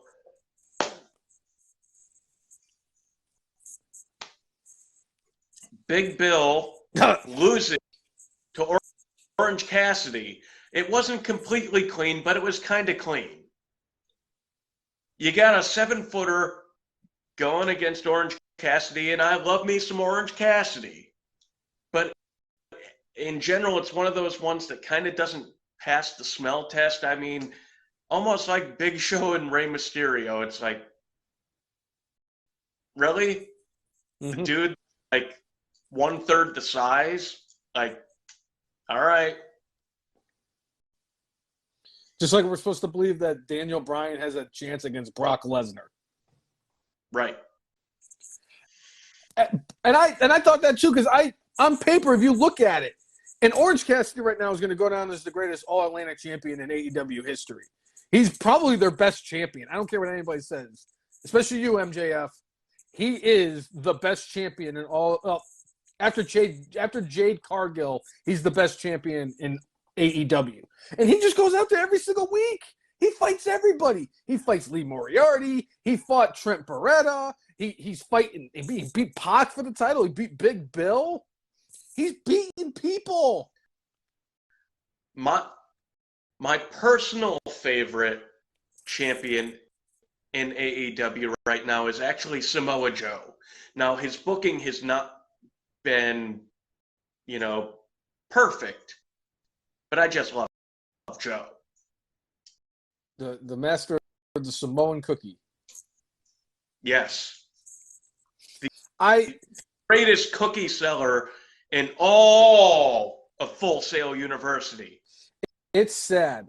I can't remember the last time I watched consecutive Dynamites. I don't think I've ever watched an entire Rampage in my entire existence. I have not missed an Orange Cassidy match since he beat Pac for the All Atlantic Championship. I do definitely give it to Orange Cassidy. He is entertaining as heck. I still enjoy him. I'll tell you right now, I don't agree with Cornette. That's the one thing I don't agree with Cornette, where he calls him Pockets, the AEW mascot, and I just don't like his gimmick because of the way. I'm like, bro, come on, he sticks out. He's something different. Did you say the same thing when Terry Taylor was the fucking Red Rooster? What were your thoughts about when Smash from Demolition was the Repo Man? Oh, I'm sure he loved Doink the Clown, too. Right. This is the man who lost his job because Santino Marella wasn't scared of the fucking boogeyman. Still love Cornette. Cornette, again, one of the greatest wrestling, like, when it comes to, like, actual wrestling, he knows his shit, but, you know. But all of his opinions aren't, not all of his opinions are correct. No, and when it comes to Cornette, the more I've listened to him of recent, like, even the people that he's had disagreements with, he has zero problem actually putting them over as, like, he always puts over Heyman as, like, no, the dude's a freaking genius. I didn't agree with ECW. I don't like that form of wrestling. I don't think it doesn't, it's not my thing. But you know what? Paul knows what the hell he's doing. He knows how to work with people. He knows how to get things over. He even spoke pretty highly of Eric Bischoff. He's like, you know what? The dude knew what he was doing. Yeah, he made some mistakes, but if he didn't know what he was doing, he wouldn't beat Vince McMahon for all those weeks. Right. So, anyway, but on top of that, we did have Pockets, a.k.a. Orange Cassidy. Not only did he defend the title, but they ended up in a battle royal to get that last spot in the fatal four-way for the tag team championships at AEW Revolution. And lo and behold, he and Danhausen are going to be in that fatal four-way for the tag team championships, and it feels like they're specifically there to take the pinfall, because why would you have a bunch of teams out there, legit teams out there in this battle royal and not have them win? Penta and Ray Phoenix, like, how don't you have them win? How don't you have one of the other, that's over win? Because I got a crazy theory. That's why. Because it's going to get into my predictions too. I'm going to mention it in my predictions, but I have a feeling that this Danhausen Orange Cassidy thing isn't just some random thing. Because every time we think that somebody's in this match to eat a pinfall, we're only correct like 52% of the time.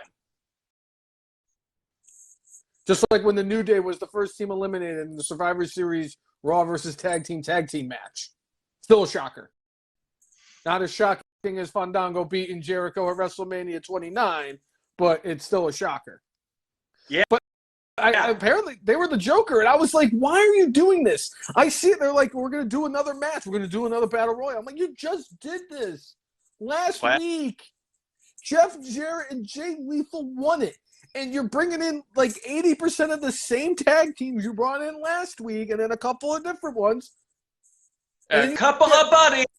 And you have the Joker, and it's Danhausen and Orange Cassidy.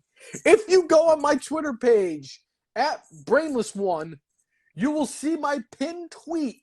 I said I would love nothing, at something to the extent of I would love to see Danhausen and Orange Cassidy as tag team champions. I mentioned it months ago. I pinned it. I made sure of it. Yeah. Yeah, but I'm thrilled. Got a 1-in-4 shot. Better than Jim Carrey and Dumb and Dumber.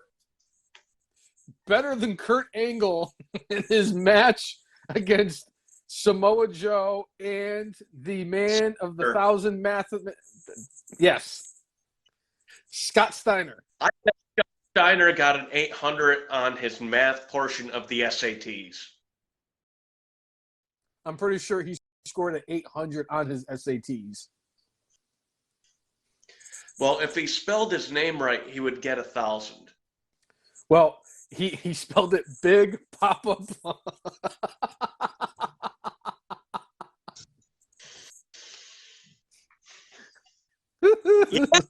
Yeah. Oh. So a couple of things we had. We had a really good Bryan Danielson and MJF segment on Dynamite, hyping for this match. Pull apart brawl. I thought it was good stuff. Heading into this, you had the stuff with Christian Cage and Jungle Boy, and we finally got that match made official. It's going to be no holds barred. Rip them. Wait. That's how it goes. Rip them. No holds barred, brother. The greatest wrestling movie that came out in 1989. My favorite part is for Revolution, because they added that with the no holds barred, is how gimmicky it is. Because Jon Moxley and Hangman Page are fighting in a Texas death match. The Acclaimed Guns, Team TNA, and Orange Cassidy and Danhausen is a fatal four-way, which means there's no disqualifications. The women's match is a no disqualification because it's a triple threat. I mean, Jericho and Starks, there's a stipulation the Jericho Appreciation Society is banned from ringside. I got a crazy prediction for that, too. I got a lot of crazy. I'm going, you know what, Jay? I am going crazy here. I am throwing on the tinfoil hat for my AEW Revolution predictions because that's what I need to do. Because going with reason is not going to get me anywhere. I need to do some crazy shit. All right.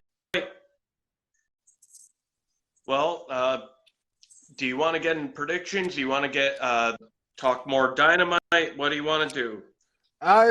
What else do we need to talk about from Dynamite? I mean, we had the segment where the House of Black, like the Elite showed up, lights turn off, you hear a little bit of stuff going on, and then the lights come back on. House of Black has the Trios Tag Team Championships up in their air, or they're holding them up in the air, and looks like they stole them, and are going to have them for safekeeping until Revolution.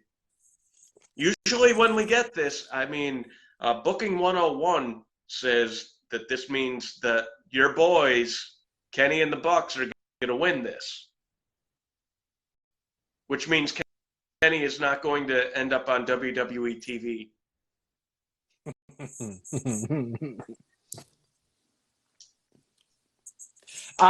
They were going to do something because they've been kind of teasing this whole thing. They have to do something with the House of Black. They didn't want to release Malachi Black from his contract so he could go back to WWE. So give him something. Let him cook, as they so eloquently say. And I'm okay with this because it's on the card. There's only 8 matches tonight. There might be more added tonight. Right. I don't know if Hook and Stokely Hathaway, which is another gimmick match, is going to happen. But you know, right. We'll find out. I honestly really like. It's the one match I'm not looking forward to because you know why. Wait. But we did have on Dynamite, we did have the Jericho Appreciation Society, who are going to be banned from ringside, doing everything they could to beat the holy hell out of Ricky Starks. So Ricky Starks will not be 100% coming into Revolution. I have a feeling he's going to have like taped up ribs or something along those lines. And you know, looking like the deck is stacked against him before he goes against the GOAT, who is goated. more than goats have ever goated in the history of goatdom. Yeah. That is what Chris Jericho is. Yeah. Yeah. All right. Well, let's get into the card then. All righty. All right. Let's start off with, since we just talked about it, the Elite versus the House of Black for the Trios titles. Who do you got? You know what? I'm going to go with the House of Black. You know what? Malachi been dealing looked like he was going to walk away possibly from AEW after a few months off. He came back. The whole crew came back. And I think they're going to try to throw him a bone. And, oh, by the way, maybe Twinkle Toes is heading out of AEW, and maybe we see him the night after WrestleMania. I'm going with the House of Black. Only just because, as a wrestling fan, I've seen it a bajillion times where somebody gets attacked and loses their titles, and then they subsequently just get the titles back. Not happening this time. I agree with you. House of Black tonight, or Sunday. I mean, Booking 101 tells you, like, House of Black shouldn't win this match, but I have a feeling they are.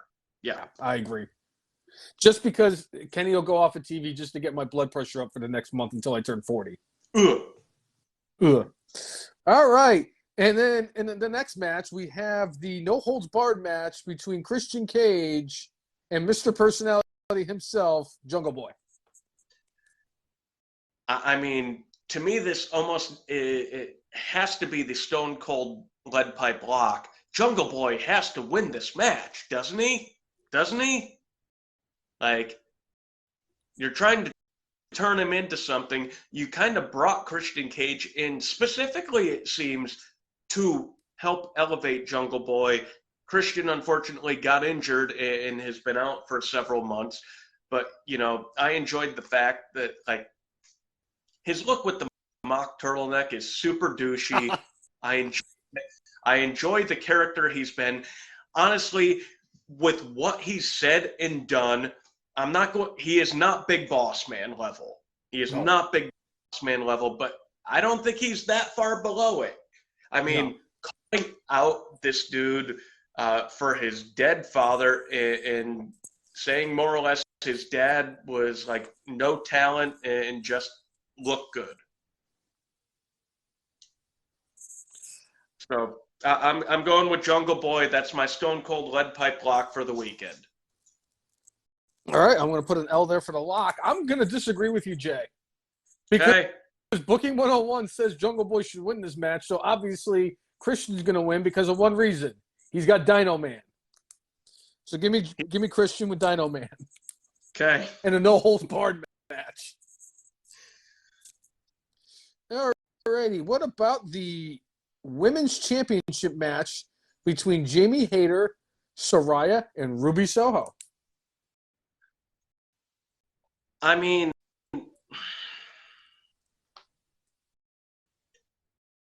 it feels like it's too soon to take the title off Jamie Hayter, in my view, but Tony Khan cannot help himself. I think Saraya is going to win this.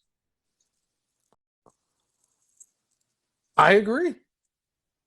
And I'll tell you what, and not only that, Ruby Soho joins forces with Saraya and Tony Storm in their new stable.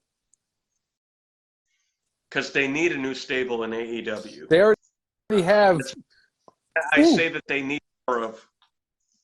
I'm glad you said something. Guess how many stables they have in AEW?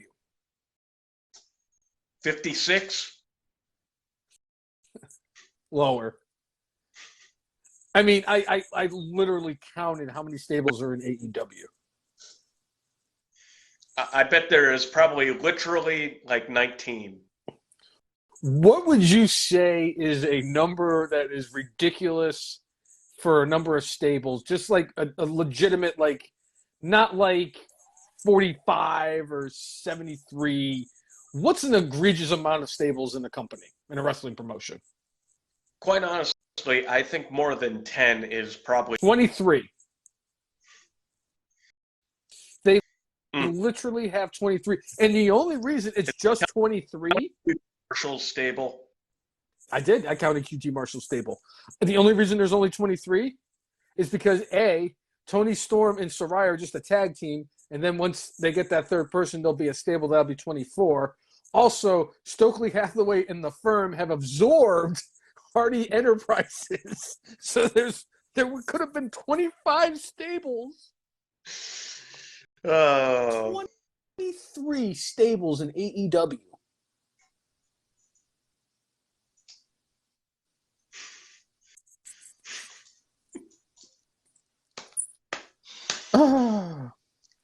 But yeah, I agree. They need another stable. Chris Jericho versus Ricky Starks. The Jericho Appreciation Society is banned from ringside. I think Ricky Starks has to win this thing. Not just because, like, the way they've been building it, but, you know, if you want Ricky Starks to become a thing, he needs to have some signature wins. Jericho recently coming off being the Ocho and getting some, you know, wins along the way. I enjoyed the fact that on Wednesday he actually used Codebreaker as opposed to the Judas effect. So that way, you know, it puts it in your mind, oh, the Codebreaker's still there, the Lion Tamer's there, and the Walls of Jericho are there, and the Judas effect is there. There are all sorts of things. There's going to be, I think, a crap ton of false finishes in this match before Ricky Starks eventually overcomes the GOAT of GOAT, who's goated more than anybody's ever goated in their life. Jay, Booking 101 says that Ricky Starks is going to win this thing. However, once they said the Jericho Appreciation Society was banned from ringside, I said, well, let's see how they're going to find a way to fuck Ricky Starks on Sunday. Oh, I know. Chris Jericho is going to convince Action Andretti to turn on Ricky Starks and cost him the match, thus joining the Jericho Appreciation Society. So not only am I going to go with Chris Jericho, not only am I going with Jericho winning, Chris Jericho winning on Sunday is my lock for the pay-per-view. All right. Bold prediction, Cotton. And just because Booking 101 says Ricky Starks, but Tony Khan's Booking 101 says it's going to be Chris Jericho. Maybe I should have done coke like Tony Khan does before a Dynamite, before I made these predictions, because I think that's what it seems like. All right. So, Jay, do we get another TNT title change? I'm going to put this at like 99%. Wardlow's going to win this match. And I think it's going to be a banger, honestly. I think he and Joe have chemistry. They're two big dudes, and Joe could work with people who could get physical with Joe. I think bring out the best in Joe, and I think Wardlow is one of them. I think they're going to have a fine match, but Samoa Joe is going to lose one of those titles and be sent off to Ring of Honor land to help build that brand up. Agreed. I almost wanted to make this my lock, but because Chris Jericho exists, I have to make him my lock. Okay. But Wardlow goes over, and Wardlow and Hobbs is going to hit just as hard as Joe and Hobbs. All right. So one thing Tim did bring up specifically about Jericho is Big Show. Chris Jericho did recently try to get the trademark for Jericho. Is that going to feed into that match possibly? Where we might actually be forced to watch the Big Show because there's going to be a GOAT next to him. Jay, it's officially next month from when the Big Show said he was going to get back in the ring. So that makes a hell of a lot of sense. I don't want to see it, but it makes a hell of a lot of sense. Yeah. But speaking of tag teams, the tag team championships are on the line. The Acclaimed, the Guns, who are the tag team champions, Orange Cassidy and Danhausen, and my new favorite tag team in Impact. See, I'm already Team TNA, the team of Jay Lethal and Jeff Jarrett, because God only knows that for a man who has drawn $30 in his career, I still want to see him wrestling in 2023. I didn't even want to see him at WrestleMania when I was there.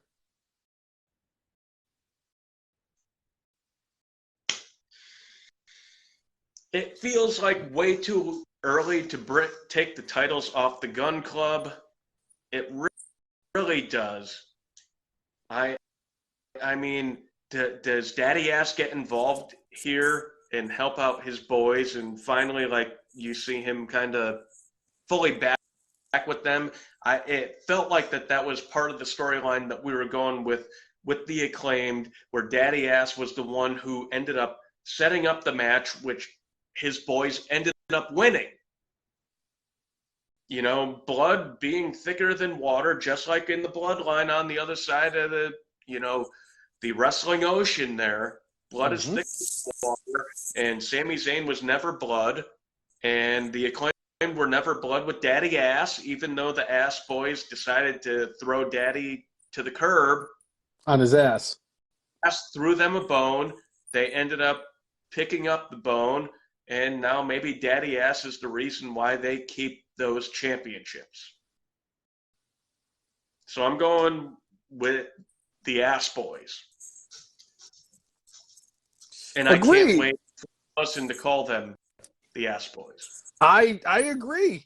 I agree that the Ass Boys are going to retain the titles. And I'm going to take it a step further. This is it. This is it between the Gun Club and the Acclaimed. And obviously, this is going to be now the final culmination of what happens with Team TNA 2000 and Danhausen and Orange Cassidy. So that's going to end. We're going to get Danhausen and Orange Cassidy and the Ass Boys. Because I'm convinced that's why they put them in this match. Because the Ass Boys need a team to feud with, and what's a better foil for the Ass Boys than Danhausen?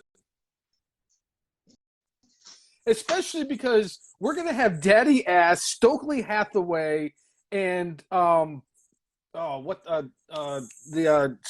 Dutt at ringside. Right. There's going to be some crazy shit, but Ass Boys retain. Okay. Hangman Page or John Moxley, Texas Death Match. I have one prediction that I'm going to live by. If you see it on DraftKings, bet on it. John Moxley's going to bleed. Oh, that's the lock of the whole pay-per-view.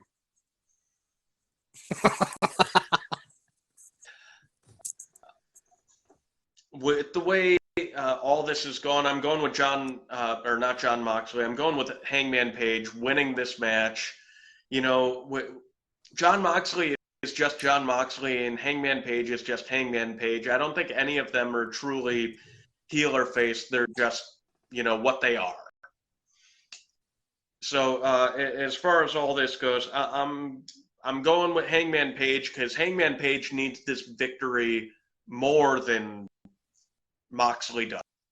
10 minutes. Moxley's been champion 3.5 times, 4 times, if you count the interim championship. He's a quarter of the way to Ric Flair, though. Right. I'm going to agree with Mike Rainey, except it's not going to be 10 minutes. He's going to be bleeding 10 seconds into the match. He's going to be like Ric Flair. He's just going to start bleeding on his way to the ring. But who do you have in the match? Moxley. I'm going with John Moxley. Okay. Hang nail Page. Yeah. Yeah. And finally, the World Heavyweight Championship match between Malcolm Jacob Friedman and Bryan Danielson. Daniel Bryanson. That's it. I'm sorry. Yeah.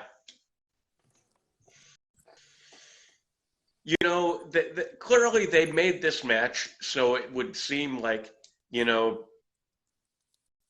Danielson's bringing him into the deep water, and this is a place that MJF has never been, and you would think that this is where he's going to drown, and there's nothing he could do, but it's an Iron Man match. MJF is, an opportunist, and if he has a way to call somebody in to beat the holy hell out of Danielson for 5 minutes and get disqualified once, but then get like 5 pins out of it, he will.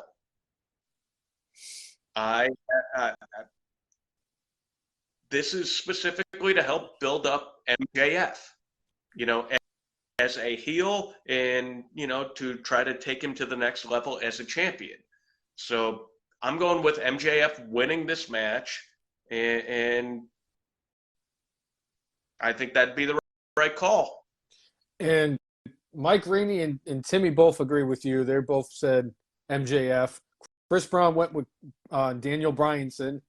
I gotta agree. It's MJF. You can't take the title off of him. Do we see CM Punk?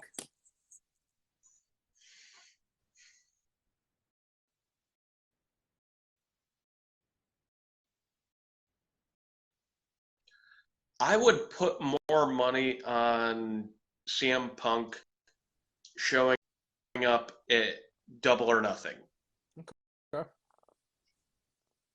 Just because, we're still a couple of months away from that. And as far as healing from the tricep injury that he has, remember how he had like the injury and like the interim championship. And it was clear when he came back early and he was still hampered by the injury he had. Yep. It wouldn't be a good look for him to come back and do that again. I mean, you know my feelings on CM Punk. The dude has burned his bridges enough where, you can't really trust him. I'd say you Fair. could trust him more than you could trust Sasha Banks, let's say.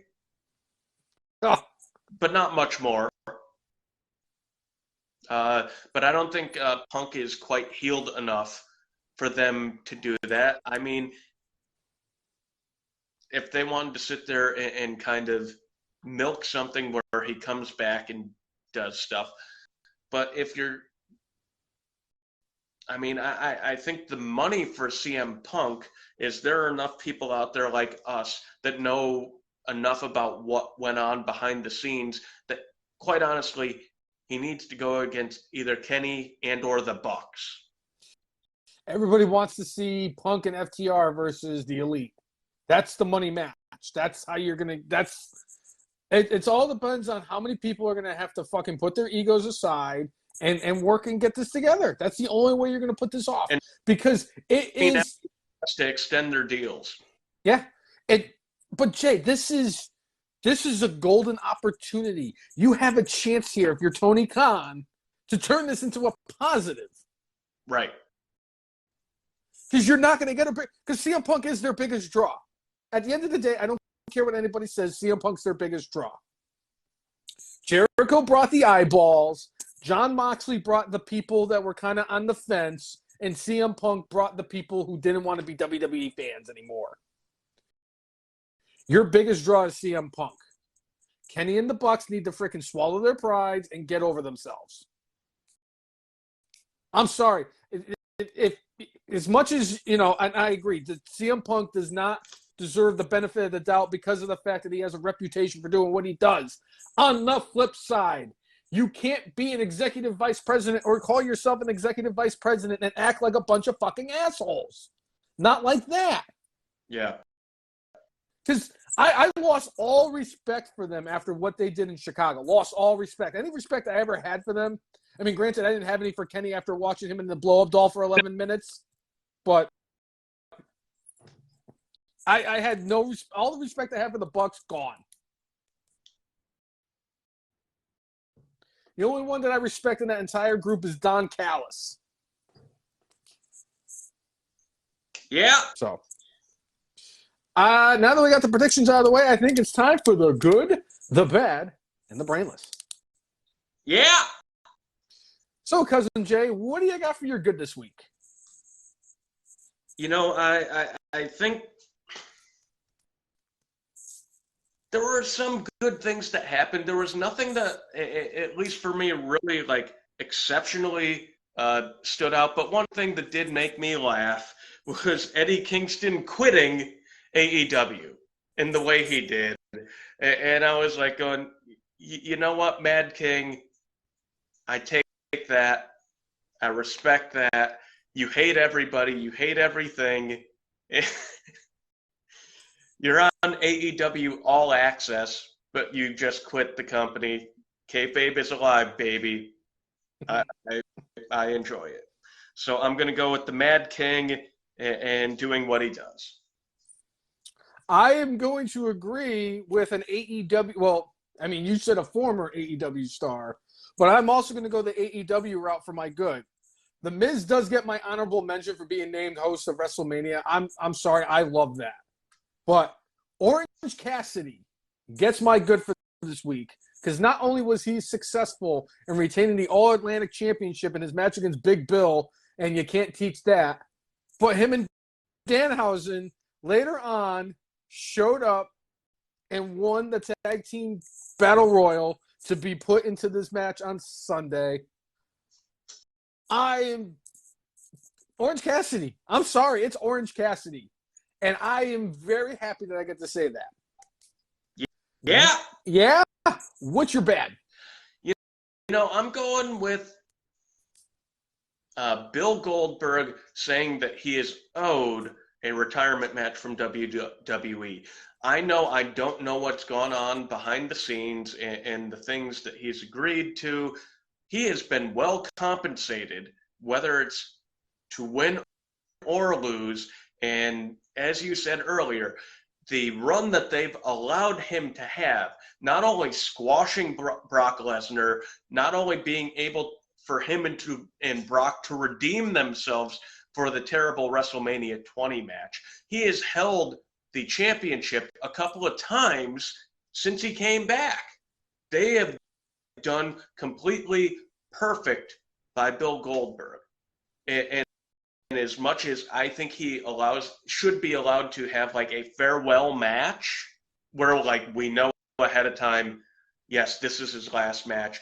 You shouldn't be demanding something from somebody who has paid you extremely well for the last decade. That's a hell of a call. But since I like to throw the broad net out for my bad and brainless, I am giving AEW personnel my bad for this week. Because not only did we have the situation where the referees were seen on camera holding the ladder for Powerhouse Hobbs during his moment where he won the ladder match, which could be, overlooked if other bad stuff was had.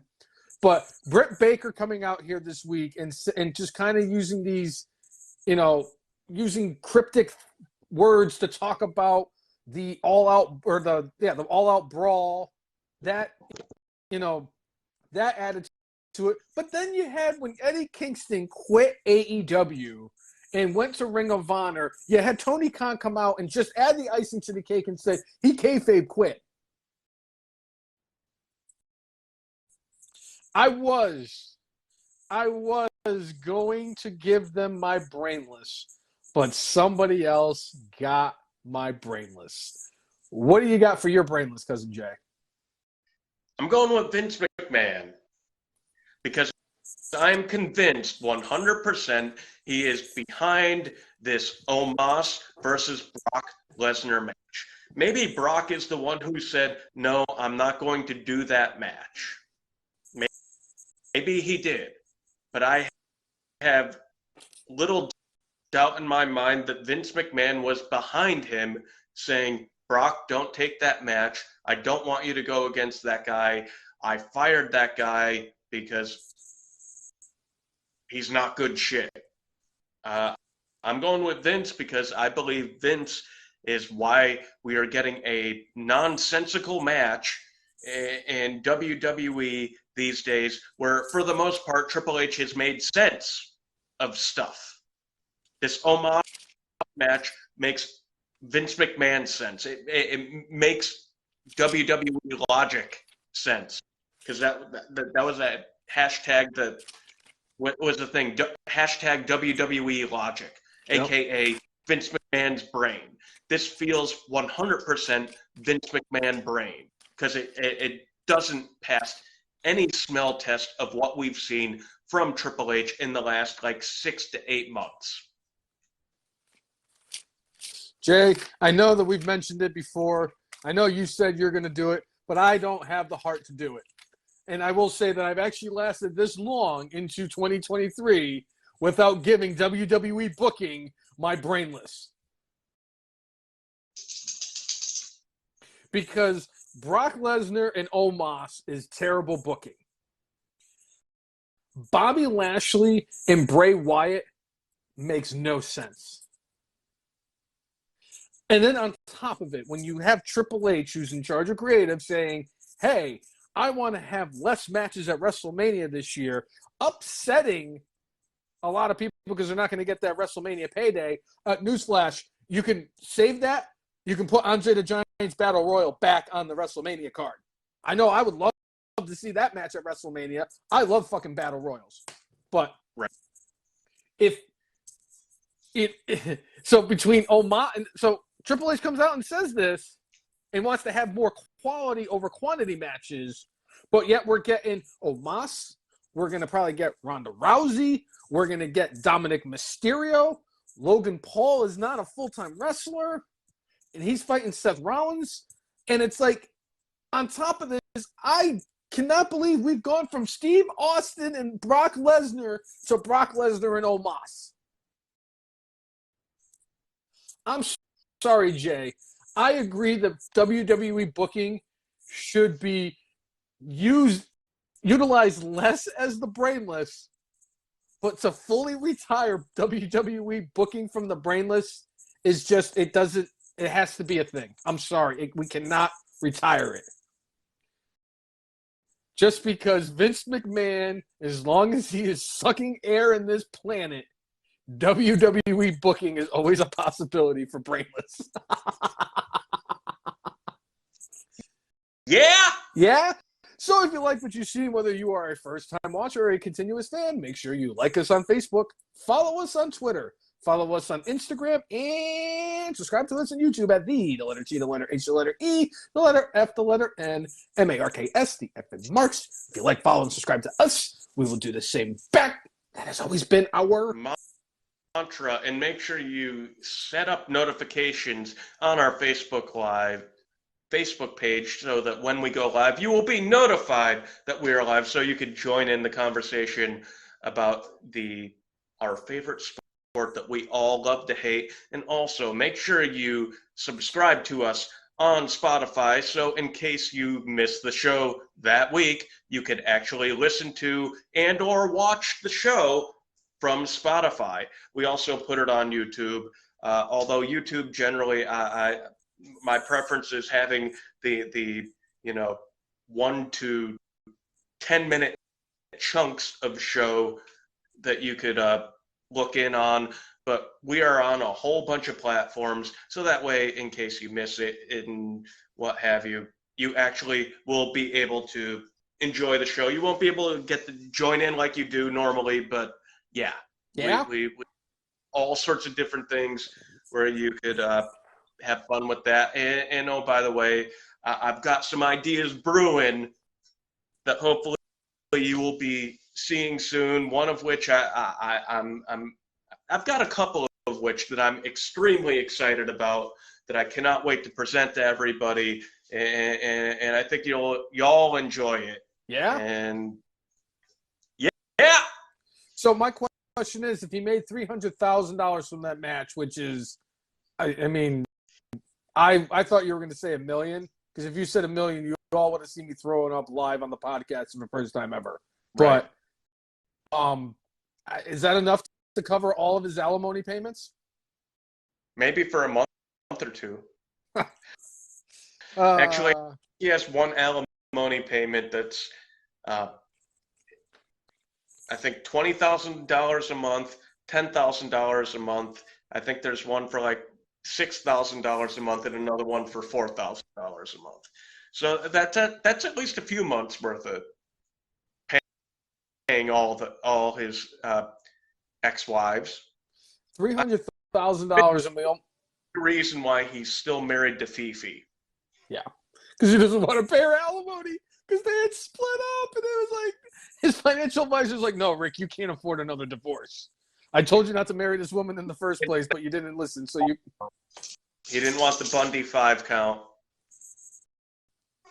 He didn't want to be the Booker T, five-time divorcee. Not the Booker T's a 5-time divorcee, but you know. Queen Charlotte. But WWE Hall of Famer Queen Charmel. Yeah. But anyway, I think that's it. Yep. I think we've covered everything on the podcast. And hold on a second. I was mentioned earlier on this podcast because at the end of the day, there has been countless Hall of Famers on this podcast, but none of them stand out like I do. Why is that, Curtis Axel? Well, Brainless One, I'm glad you asked.